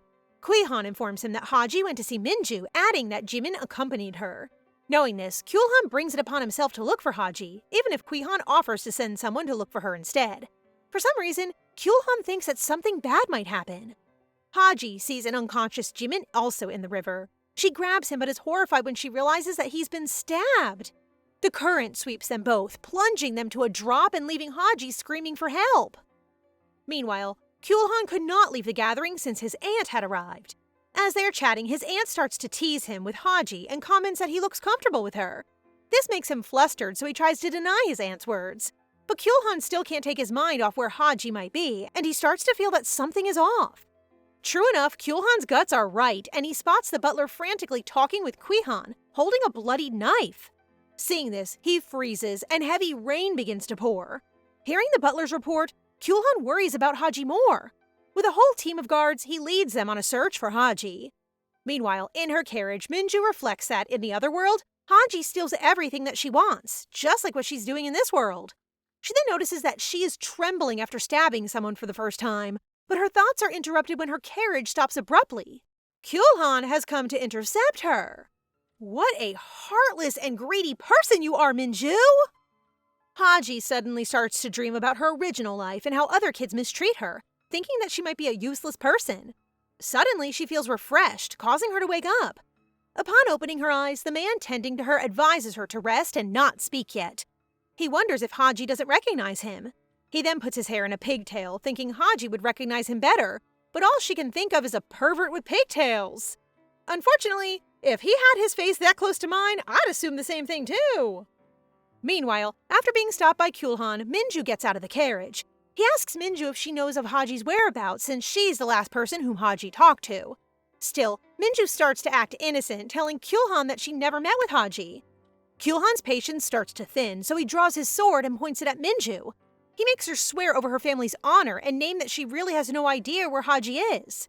Hearing this, Minju is hurt and baffled that Kilhan would go to this extent. However, she still remains firm, lying to Kilhan with a straight face as she claims she never saw Haji. Minju, you really are a vile woman! Even after Minju swears to him, Kilhan still doesn't believe her. Yet he tells her that he will trust her, and he then apologizes for suspecting her. I mean, she does give off liar vibes. Just saying. Just then, Minju comments that if Haji meant to catch up with her at the clinic, then there might be a chance that Haji was swept away by the river's violent currents. Kilhan freezes, a look of horror as he mulls over Minju's comment. He then makes haste to the river, leaving Minju alone. Meanwhile, Kilhan is with the other guards who are searching the forest thoroughly for traces of Haji and Jimin. A while later, Hee-wong also arrives and volunteers to help search. This is when Kilhan shows him the bloody dagger. Hee-wong tells Kilhan it's a hunting dagger, to which Kilhan comments that it is not something a noble lady would keep. He then realizes that Kilhan is suspecting Minju. However, Kilhan ceases his baseless suspicion, worrying about having a conflict with the House of Hae. Soon after, a guard reports that Kilhan is not within the area, making Kilhan even more stressed. Meanwhile, Kilhan and some guards arrive at the river's end. It drops into a waterfall. Desperate to find Haji, he's determined to climb down using a rope instead of traveling around the river. Ugh, what a man in love you are, Kilhan! But please, be careful! As Kilhan is climbing down the waterfalls, he starts to remember that, in the past, he thought sacrificing oneself for someone was ridiculous. Yet here he is now, risking his life to find Haji. Kilhan starts to realize that if Haji didn't leap in front of him, he never would have understood the virtue of sacrifice. Internally, he swears not to forgive Haji if she dies like this. Ugh, love can make you do crazy things! Meanwhile, inside the cave, the professor is about to head out and gather some herbs when he suddenly hears her mumbling Kilhan's name. Hearing this, he recognizes the name as the boy who's second in line for the throne and Kilhan's younger brother. But what makes Kilhan stand out more in his memory is how he has two different eye colors. Kilhan, on the other hand, continues to climb down the waterfall when he suddenly realizes that the rope isn't long enough to reach the bottom. His solution? He asks the rope to be cut. He looks at the ground below, seeing that it isn't too steep. He then thinks he can manage the fall. Hearing this, the guard hesitates, reminding him that he can't swim if he falls into the river. Even worse, he might die from falling. But impatient as ever, Kilhan then starts cutting it himself. However, lightning strikes, startling the horse and causing Kilhan to plummet sooner and fall into the river. Elsewhere, a young woman is surprised to see an unconscious person lying on the ground. It's Jimin. For Haji's sake, Kilhan forces himself to swim against the current and resurface, just so he can save her. When he reaches the riverbank, he feels the exhaustion and pain of his body, yet he perseveres, searching for Haji. He knows there's no guarantee that she could be there, but nevertheless he continues. As if fate had favored him, Kilhan sees a cave nearby, and walking out of it is a weak Haji. Coincidence? Nope. It's destiny at this point. He runs to her as she falls, relieved to have finally found her. He carries her inside and starts a fire, hoping to warm her up. Soon enough, he falls asleep right next to her. A surprising sight for the professor. He had just finished gathering herbs, and now there's 2 of them that he needs to tend to. Days later, Jimin wakes up in an unfamiliar place. The last thing he remembers is accompanying Haji. He jolts awake and sits up, worried about Haji. However, he stops when he feels the stinging pain of his wound. The girl who's been taking care of him then informs him that it's been 3 days since he lost consciousness, advising him to rest. When she asks how he got hurt, Jimin refuses to answer, keeping mum about the events leading up to his injury. After all, he can't trust anyone just yet after what he just went through. Back at the cave, Haji also wakes up feeling much better, but her cheeks burn when she sees Kilhan asleep beside her. The professor breaks the news to Haji. She's been asleep for 3 days, and everyone is desperately searching for her. Haji then asks the professor if he happens to see a boy with pink hair, but the professor tells her that he already searched the area, but he hasn't seen anyone other than them. As he ventured, he also stumbled across some tracks left by guards, so it's best for Haji and Kilhan to stay in the cave and wait till they're found. I hope they find them soon, though. My poor girl needs some tending to. After packing his things, the professor informs Haji that he'll be leaving, handing her a bottle of antidote that works against most poisons. He confesses that the antidote is actually really precious since it took him so long to make it because of the late king's illness. Hearing this, Haji remembers that Kilhan had already shared with her about his late father's story, and how the past director of the royal apothecary suddenly ran away after his father's death. As the professor bids farewell, he reminds Haji that she can't stay for too long since she might not be able to go back home. Left alone, Haji starts waking Kilhan, telling him of her suspicions. As he gets up, he confirms what she's thinking. The professor is the late king's doctor, the past director of the royal apothecary. Soon enough, help arrives as the guards, Kilhan and Hee-wong, find them in a cave. Hee-wong sees the herbs inside the cave, noticing that some are not in the book he studies. He then realizes that this professor might be the one who helped Haji. The following day, while they're having tea, Kilhan shares that he feels relieved that Haji and Kilhan are both safe. He even teases Kilhan for voluntarily climbing down a cliff to save Haji. This makes Kilhan blush profusely, but he tries to reason that it's only because Haji is an honored royal guest. Haji then asks Kilhan if he has news about Jimin's whereabouts and condition. Seeing Haji's worried face, Kilhan is then torn between telling her the truth or following his plan. Meanwhile, Ansu manages to find Jimin, much to Jimin's surprise. The two converse, with Jimin filling Ansu in about what Minju did to him and Haji. Ansu, in turn, reveals that Kilhan had sent him to look for Jimin to relay a message. Jimin should lie low for a while. Apparently, the House of Hai is currently hunting for Jimin, leaving him no choice but to agree with Ansu's suggestion. However, deep down, Jimin's guilt gnaws at him for not being able to protect Haji. Jimin, you deserve to rest too, and it's not your fault. Back at the palace, Kilhan later pushes Kilhan and Haji out his door, urging them to rest. He even has maids follow them around, keeping a close eye on them. But one thing bothers Kilhan. Haji's injuries were healed so quickly. No doubt someone used strong and effective medicine on her. His mind can only wander to one specific person. I bet he's suspecting the professor too. Kilhan begins remembering Haji for the first time after searching for her for 3 days. As he recalls her smile, he notices how his heart is pounding louder and faster than usual. Oh no, it looks like Kilhan is also falling for Haji. Meanwhile, Kilhan begins to scare and shoo away the 2 maids following them, much to their dismay. Soon enough, they heed his orders, albeit reluctantly. Alone, Haji hesitates to ask Kilhan something.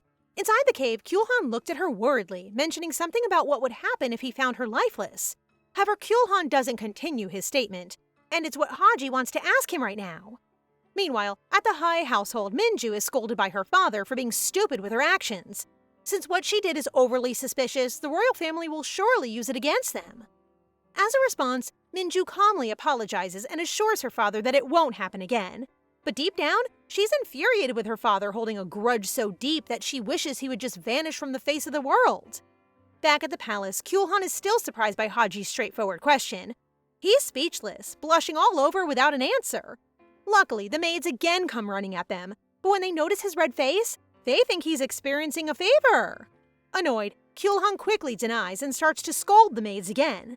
Looking at Kilhan, Haji realizes that, just based on his actions, Kilhan might actually like her. Girl, everyone knows that Kilhan likes you, and only the both of you are in denial. Haji starts reprimanding herself for thinking that way about Kilhan. She reminds herself that Kilhan already has a fiancé, Minju, so it's not right to act and feel the way that she's feeling currently. Without excusing herself, she walks away while Kilhan is busy scolding the maids. From Kilhan's peripheral vision, he sees Haji leaving, making him remember her question earlier.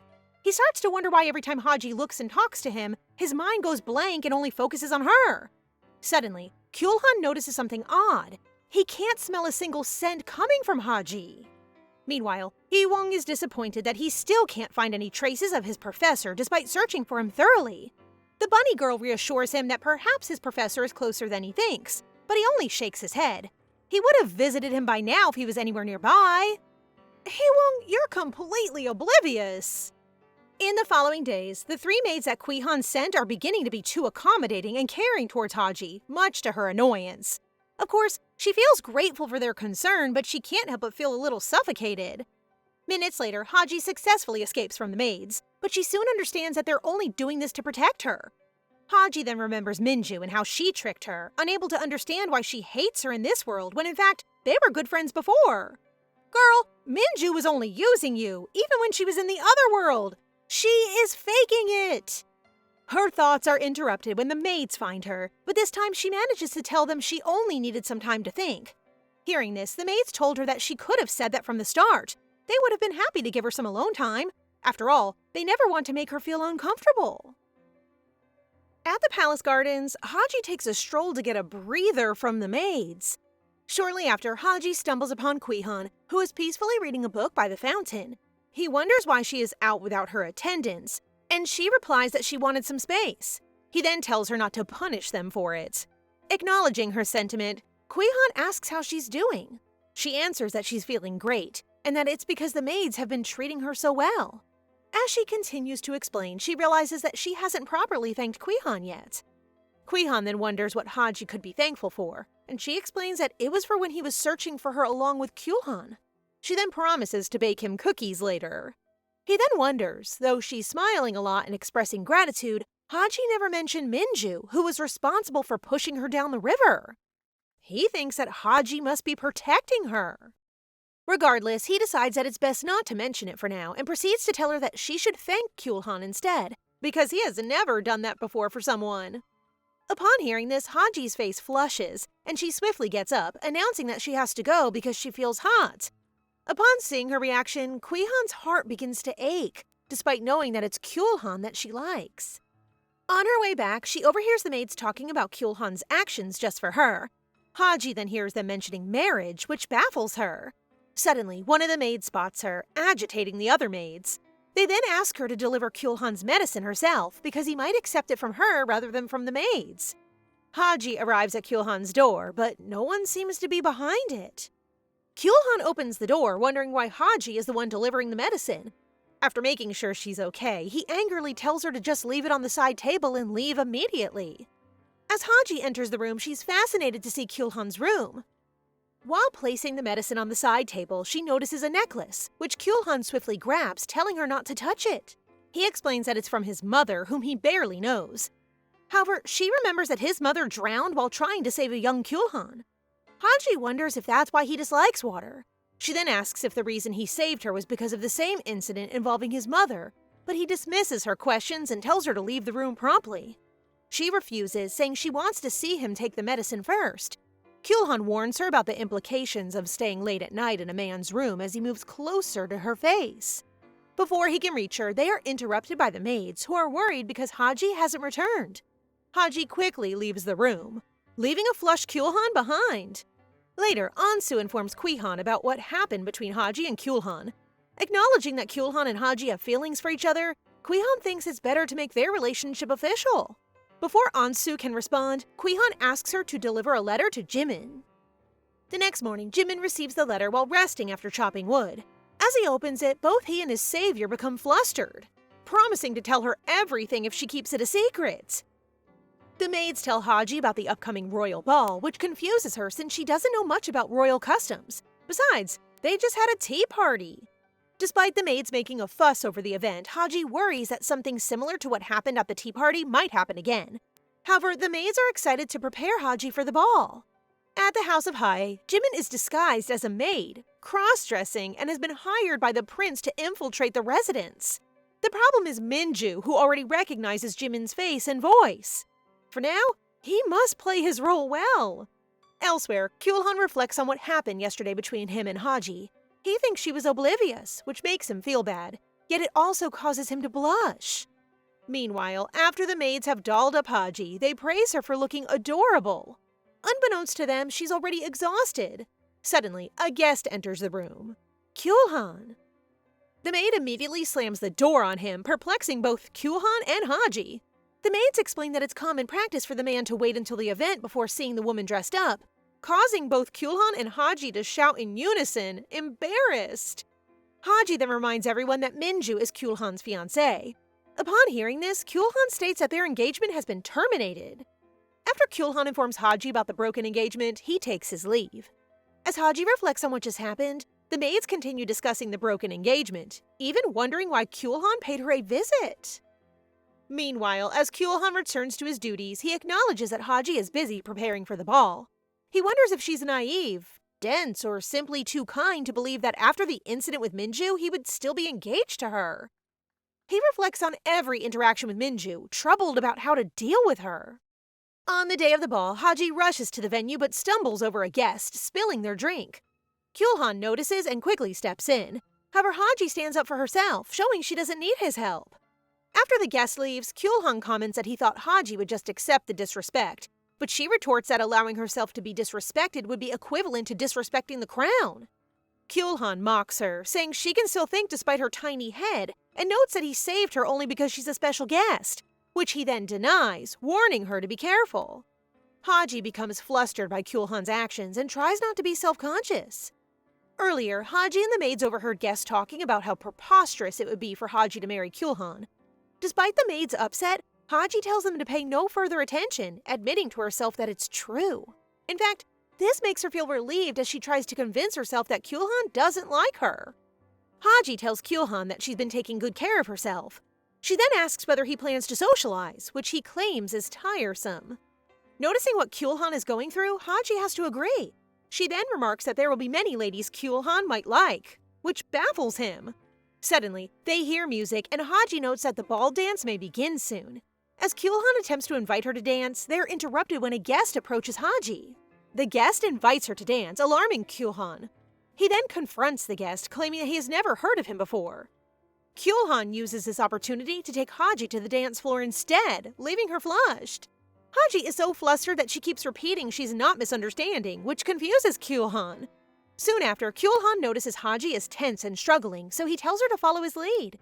She expresses her worry that others might misunderstand, while also reassuring him that she won't take it the wrong way. But Kilhan tells her she's free to misunderstand. However, Haji's thoughts take a completely different turn. Kilhan and the other guests notice the commotion, thinking they must be having a lover's quarrel. He then announces to some guests that the rumored termination of Kilhan and Minju's engagement is true. After ignoring the other guests' chatter, he approaches Kilhan to ask for a moment of his time. Later, on the balcony, Kilhan asks what Kilhan plans to do about his engagement. After confronting Kilhan about his previous engagement not being serious, Kilhan asks if he is serious about Haji. Kilhan then asks his very confused brother if he's interested in knowing a way to mitigate the rumors about his engagement and the discrimination against Haji. Soon after, Kilhan gets everyone's attention to make an announcement that Kilhan and Haji are now officially engaged. Haji is petrified. She confronts Kilhan, asking if she's dreaming or if he's joking, both of which Kilhan denies. He reassures her that he couldn't possibly say something like that in front of so many nobles. Haji then notes that she never gave her consent, to which Kilhan claims she would never be able to because of her emotions, implying that she likes Kilhan. Kilhan points out that every time Haji is with Kilhan, she has the expression of someone in love. After leaving Kilhan's office, Haji reflects on what he said. However, no matter what he said, she still tells herself that Kilhan would never like her. Shortly after, Kilhan appears beside her. Haji asks Kilhan why he didn't stop his brother, to which he states that it's better for her sake to let things go this way. She then asks if that's his only reason, which he doesn't deny, even implying there could be no other reason. As he's about to say something embarrassing, he cuts himself off because he gets flustered.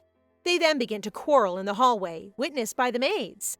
One maid notes that Kilhan has become foolish and no longer scary, suspecting he's falling in love. The next morning, Haji wakes up to a ton of gifts from people congratulating her on her new engagement. Though she's happy, she can't help but feel uneasy knowing that some of the people who once discriminated against her are now giving her gifts. The maid notices the look on Haji's face and asks if something is wrong, but Haji quickly denies it. As Haji studies the maid, she realizes she hasn't seen her before, yet she seems strangely familiar. Suddenly, it dawns on her, and Haji asks if she is Jimin's mother. When the maid confirms, she asks Haji if they can talk outside. Jimin's mother apologizes for being so casual around Haji, explaining that she's used to how she used to address her. She adds that she would have left if Haji hadn't recognized her, but Haji noticed right away. Jimin's mother feels bad for not being able to see Haji last time because she was sick, but she's doing better now as long as she doesn't overwork herself. She then mentions that Jimin no longer sends her letters, which is why she came all the way here. Apparently, she was told that Jimin is away for a while, so she decided to work while waiting for her son. As she shares her experiences in the house, Haji feels guilty and wonders if she should tell her that Jimin is probably already dead. Before Haji can say anything, Jimin's mother interrupts, saying she wants to see her as well, making it even harder for Haji to reveal the truth. In the end, Haji doesn't say anything at all. Meanwhile, Kilhan feels uneasy about the inactivity in the house of Hae. Ansu expresses surprise about the engagement, which makes Kilhan flustered. He then asks where his brother is, and Ansu replies that Kilhan is out for a walk. Kilhan promptly leaves the room, realizing that today is the anniversary of their mother's death. Troubled, Haji decides to confront Kilhan about Jimin's fate. As she's about to cry, Kilhan reassures her, saying that Jimin is fine. He adds that if Jimin were truly in danger, he wouldn't be so calm. She disagrees, insisting that he's always calm regardless of what's going on inside him. Upon hearing this, Kilhan is reminded of what his mother used to say. Apparently, Kilhan's relatives find him creepy because they don't know what he's thinking, which makes him feel depressed. However, his mother would always notice right away. Kilhan mentions that his mother unfortunately died after the murder of the late king. He then reassures Haji that Jimin is fine, but he can't share the details yet. Unbeknownst to them, Kilhan witnesses their interaction from afar. Meanwhile, Jimin is busy with his infiltration work. Although he's become familiar with the House of Hae, there are just too many locked doors. He's also worried that Minju may have already noticed him. Fortunately, it seems she hasn't recognized him. At the royal library, Haji wanders as she admires the vast collection. She can't seem to find what she's searching for and thinks it would be best to ask someone. Shortly after, she sees Sir Hee-wong, who is carrying a tower of books while on a ladder. As he's about to fall, Haji tries to catch him but ends up being pinned by him instead. Moments later, Haji apologizes profusely. Hee-wong does the same, claiming that he wasn't paying much attention. He then apologizes for being too casual with her, which she quickly dismisses. Hee-wong notes that she hasn't changed, then asks what she's looking for. Apparently, she's trying to learn about the murder of the late king. Hee-wong then shares the story of the royal ball, when the king suddenly collapsed. After further investigation, it was revealed that he had been poisoned. One of the maids testified that it was the queen who handed the drink to him. As a result, the queen was imprisoned, and his cousin, the royal apothecary, rumored to have conspired with her, was sentenced to death. Haji asks what the apothecary did, and Hee-wong explains that there is no one else capable of using such poison aside from the queen's cousin. To this day, the genius apothecary, who was apparently Hee-wong's teacher, is still on the run. Haji realizes that today is the death anniversary of Kilhan's mother. She then asks if the rumors are really true, but Hee-wong states that nothing is certain because the maid who testified ran away, revealing that the maid's identity is just a fabrication. However, Hee-wong received information that the same maid borrowed a book from the library prior to the king's murder. As they continued discussing how to find the culprit, someone eavesdrops on them. The next day, the royal library catches fire. This is a troublesome situation because they need to find the culprit, or else Kilhan's capability will be doubted. Hee-wong suspects that someone must have eavesdropped on them. Ansu then informs Hee-wong that there's a suspicious testimony from the maid who was supposed to clean yesterday. She said that the newly hired maid offered to clean the library late at night. Meanwhile, Jimin's mother wonders why Haji is inside, to which Haji claims that she's not allowed to go outside because of the recent incident. Jimin's mother then tells Haji that their race, the rats, is the most prejudiced against. Haji didn't know about this. Jimin's mother then states that she did everything in her power just to protect Jimin, but unfortunately, she never received a fitting reward. This makes Haji ponder over it later that night. Suddenly, Kilhan appears out of nowhere, scaring Haji. After she asks what he wants, Kilhan hands her a necklace. When Haji hesitates, he decides to put it on her himself. Flustered, she asks if Kilhan is sure. He answers that because of the notable necklace, her identity won't be questioned. Kilhan then tells her that it's only troublesome if a man Haji likes sees it. Haji tries to deny this, but before she can finish her sentence, Kilhan hands her an imitation necklace for her to wear comfortably outside. He gives this to her because Haji seemed interested in it when she visited his room. She wonders if Kilhan is being considerate, but Haji is again bothered by what he said. Misunderstanding, she thinks Kilhan likes someone else. Meanwhile, at the house of Hae, the maids talk about Minju's participation in the Noble Council, making it a great opportunity for Jimin to investigate. He then tells the other maids that he'll take over the work today. Though they appear appreciative, they express an eerie grin. Jimin goes to the place where Minju usually wanders every night. As he takes a step, he notices a trapdoor, which he suspects is a secret door. Suddenly, Minju and the maids appear behind him. On the day of the Noble Council, Kilhan tells Haji that the House of Hae is included, which prompts her to ask if Minju is included. Kilhan tells her that Minju won't be because of the rumors surrounding the recent incident. However, Kilhan disagrees, stating that Minju is too shameless. Kilhan thinks that Minju will act as if nothing happened and will use the power of her family since no one will be able to question her. Haji is annoyed hearing this, knowing that Jimin was injured and she almost died too. However, she still wants to know Minju's reasons. Later, Haji asks Jimin's mother if she needs a doctor because she's coughing too much, but she refuses.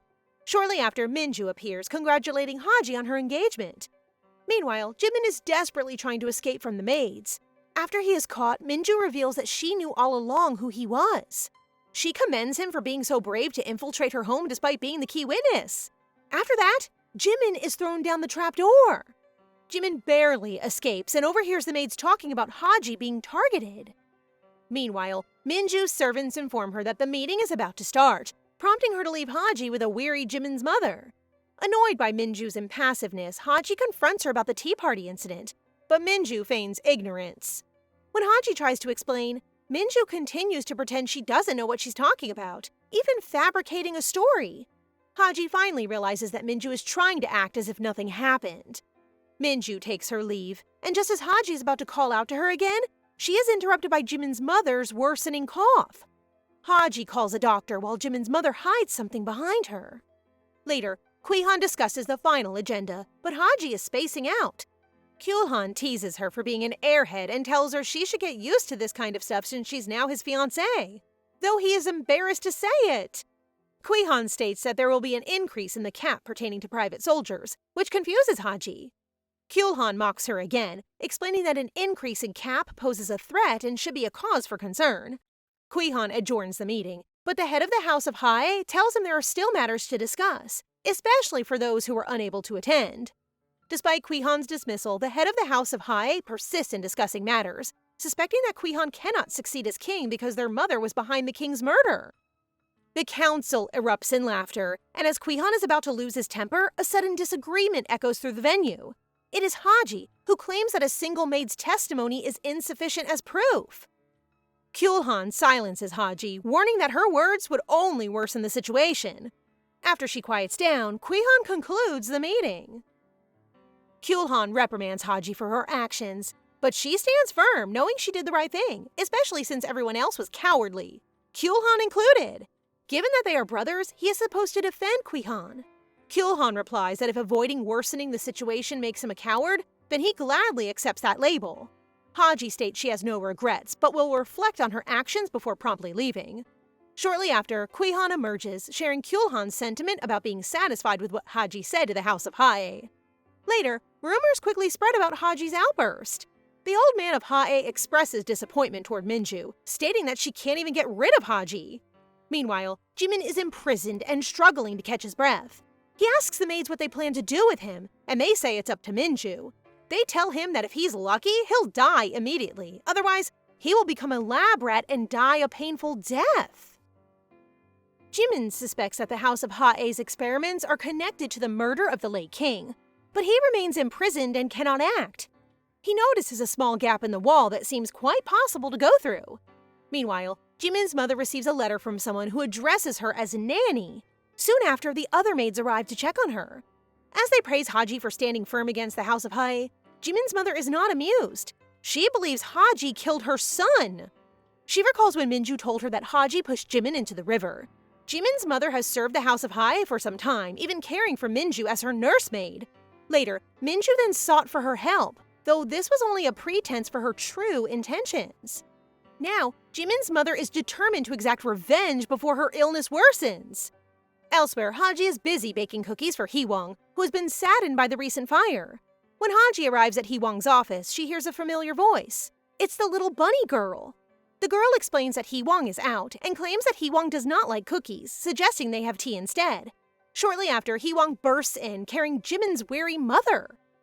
Earlier, while Hee-wong was walking in the gardens, Jimin's mother began coughing violently and suddenly collapsed. Now, they must provide immediate treatment before taking her to the medical center. Fortunately, they are able to treat Jimin's mother in time thanks to the medicine she had in her pocket. However, Hee-wong discovers a pouch of poisonous herbs in her pocket too, so he decides to investigate this further. At the same time, Haji feels guilty for not noticing her condition earlier. Hee-wong then tells her that he needs to go to the medical institute, but the bunny girl insists he doesn't need to go because she already knows what illness Jimin's mother has. Meanwhile, at the House of Hae, Jimin manages to squeeze into the secret room. The very room the maids had mentioned as the site of experimentation. He finds some suspicious documents and upon closer inspection is shocked by what he sees. Soon after, he hears the maids approaching and quickly returns to his cell. Back with Hee-wong, he learns from the bunny girl that the illness isn't what it seems. Instead, it's more like poison than illness. It's tricky too, since it cannot be cured with medicine from this world.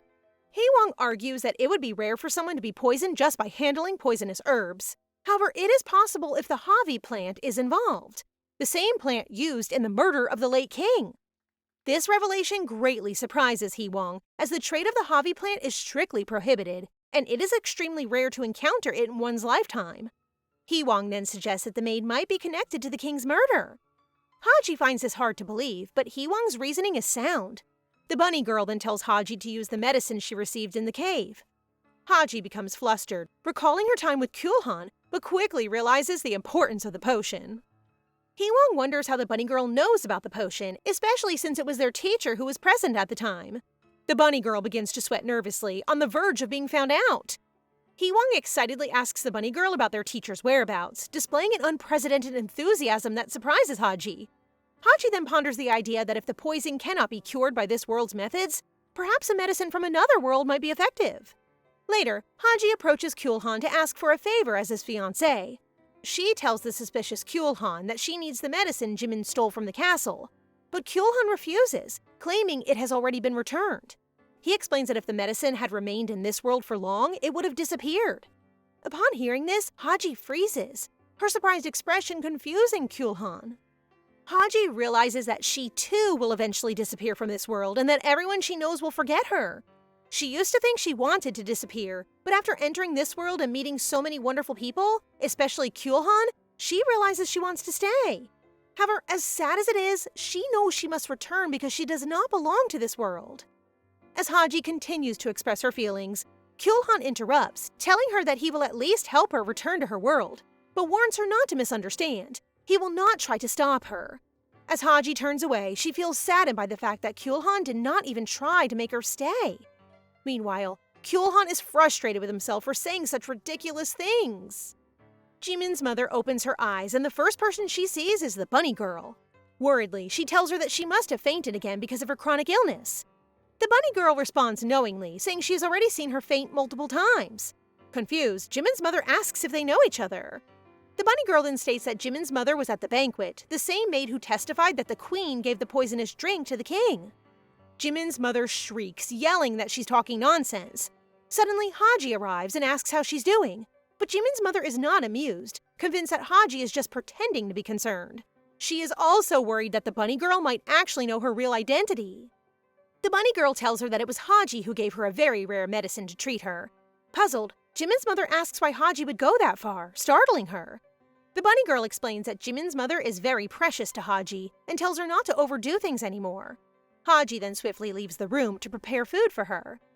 Now, Jimin's mother begins to doubt whether what Minju said is true, as her experience with Haji is completely different from Minju's description. Shortly after, she overhears the maids talking about Jimin and how his disappearance might be connected to Minju. Desperate to know more about the rumors, she asks the maids herself. Meanwhile, Kilhan informs Kilhan that Haji will be leaving, stating that she was none the wiser all along. To their surprise, both had thought Haji wanted to stay, but apparently that's not the case. Kilhan then tells Kilhan that his engagement with Haji was real, and that he is the one that pretending it wasn't. Though Kilhan keeps denying this, Kilhan finally points out that Kilhan really does like Haji and is just suppressing his feelings. Kilhan encourages his brother, Kilhan, to confess his feelings now or regret it later. But Kilhan insists that Haji actually hates him. Amused, Kilhan remarks that the two must have a lot of misunderstanding between them. Alone in the gardens, Haji wonders if she's finally going back to her world. On one hand, returning means she can see her parents again, but on the other, she will have to deal with school once more. More importantly, going back also means she won't see Kilhan anymore. Suddenly, Jimin's mother arrives. Earlier, the maids told her about the rumors surrounding the tea party, revealing that Minju caused all the chaos and was responsible for pushing both Haji and Jimin into the river. Baffled, Jimin's mother no longer knows what to believe, but one thing is clear to her: how vile the house of Hae truly is. Gathering her courage, she finally asks what really happened on the day Jimin disappeared. Meanwhile, Minju slaps a maid out of frustration, burdened by the weight she carries. She vents to Jimin about her troubled relationship with her father, who only sees her as a tool. Jimin, however, tells her that her hardships do not justify her vile behavior. Minju then shocks him by saying she wishes her father were dead. Confused, Jimin asks why she would share all that with him, but Minju merely exhales. A person as good as dead like Jimin can at least bear to listen to her ramblings. In the garden, Haji feels conflicted and unsure of what to tell Jimin's mother. As she gathers her thoughts and prepares to speak, a maid interrupts them, announcing that Kilhan is looking for Haji. Haji rushes to meet him, only to learn that it was actually Kilhan who called for her. Kilhan then reveals that he knows Jimin's whereabouts. Kilhan warns Haji that she might resent him after hearing what he is about to say. He reveals that Jimin is at the house of Hae, as he originally sent him there as a spy since the house believed he was dead. Unfortunately, Minju has seen through Jimin's disguise. Although Jimin promised to send a timely message, Kilhan is yet to receive any communication from him. Kilhan also mentions that he received a message from Minju who wants to reconcile with Haji. He suspects that if Jimin is truly at Minju's mercy, then Minju might try to negotiate. Haji quickly storms off to inform Jimin's mother about Jimin's predicament. But Kilhan follows to stop her, noting that Kilhan only shared this information with them because it is confidential. Haji insists that Jimin's mother has every right to know since she is his mother, and that Haji herself is responsible for Jimin's disappearance, so she must tell her.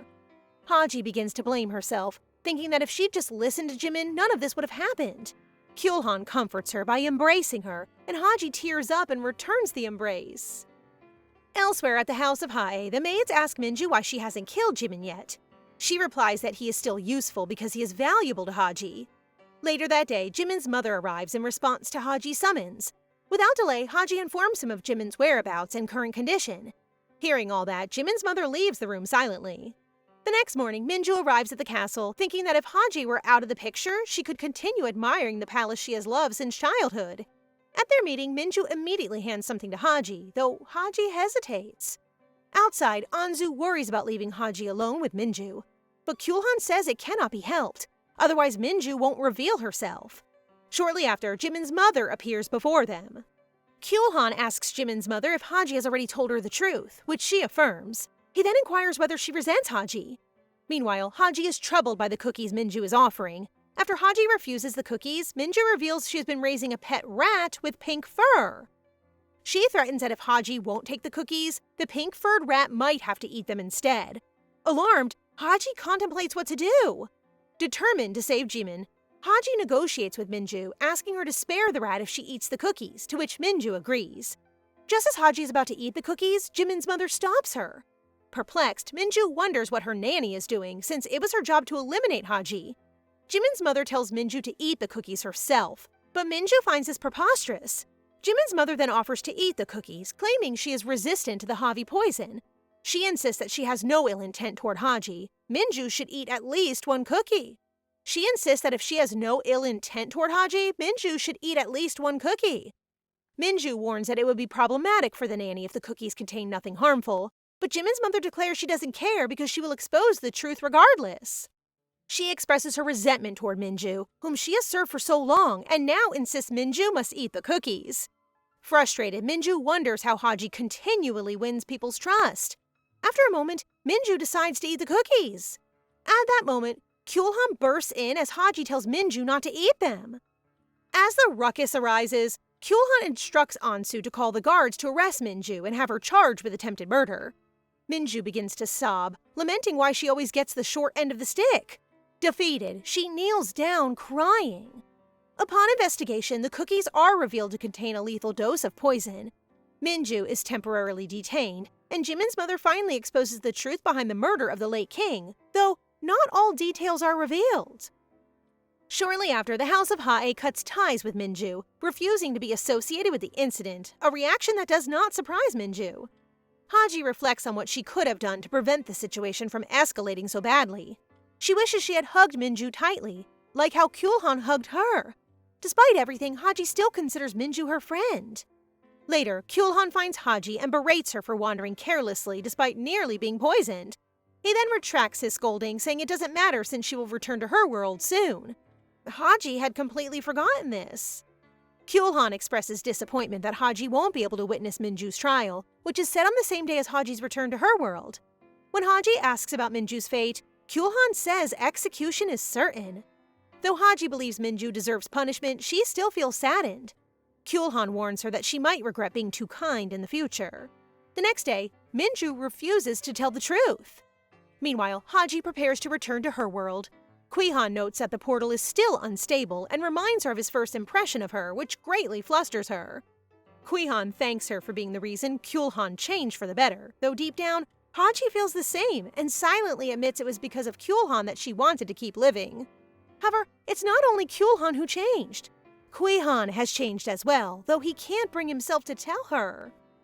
Kilhan tells Haji that Kilhan will arrive soon because he still has to witness Minju's trial.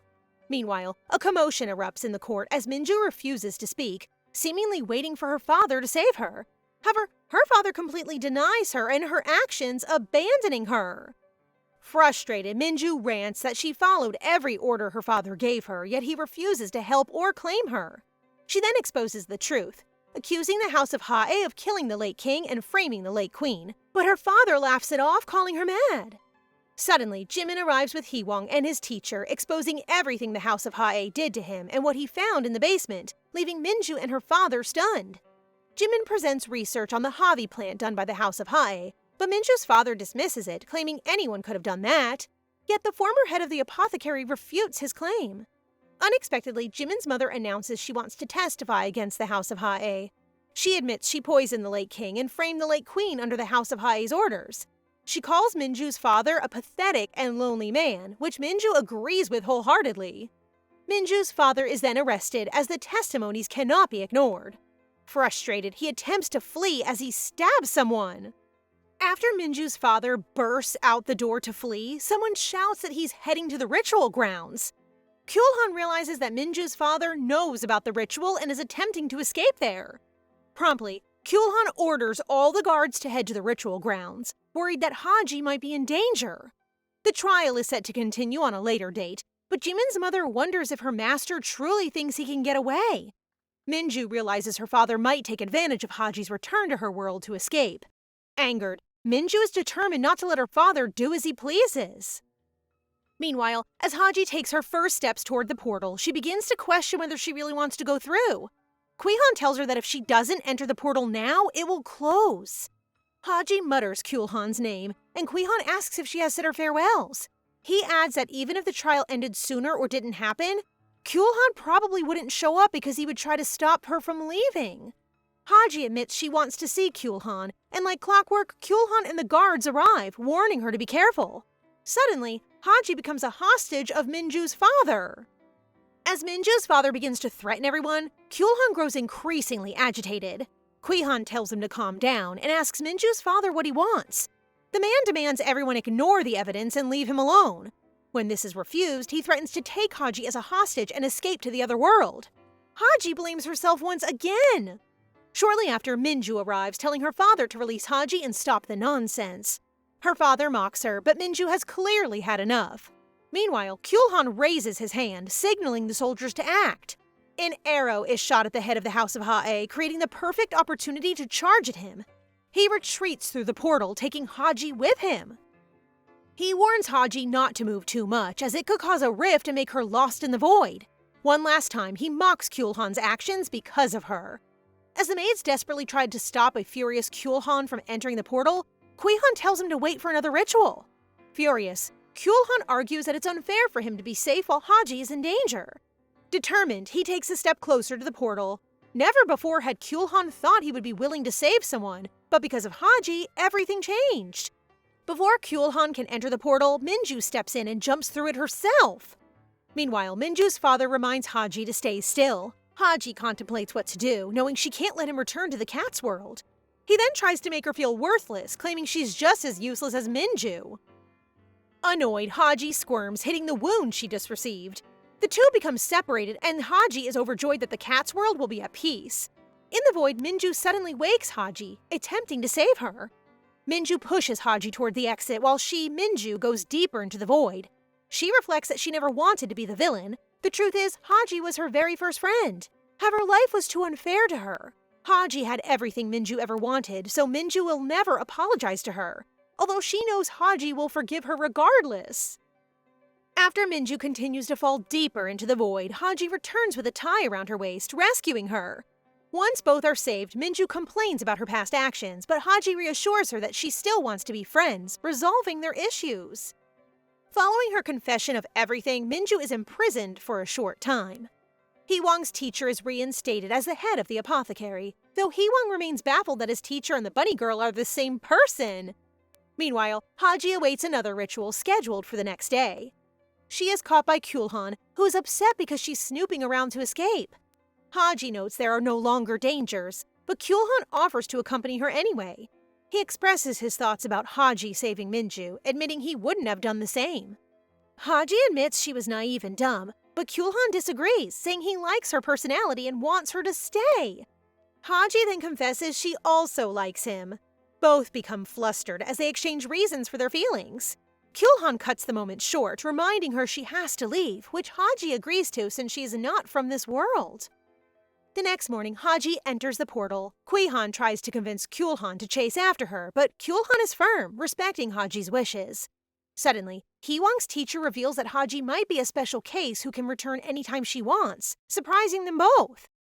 Eventually, Haji returns to her world. She's no longer bullied, having grown from her experiences in the cat's world, though her parents have become stricter. Above all, she now carries a secret she absolutely cannot share with anyone. Whether it's a silent but strong love like Kilhan's, or a love-hate friendship like Minju's, Cat's Bride just shows us how meaningful relationships can transcend worlds. I hope you guys enjoyed this story as much as I enjoyed sharing it with you. As usual, thank you for your support, everyone, and see you on my next video.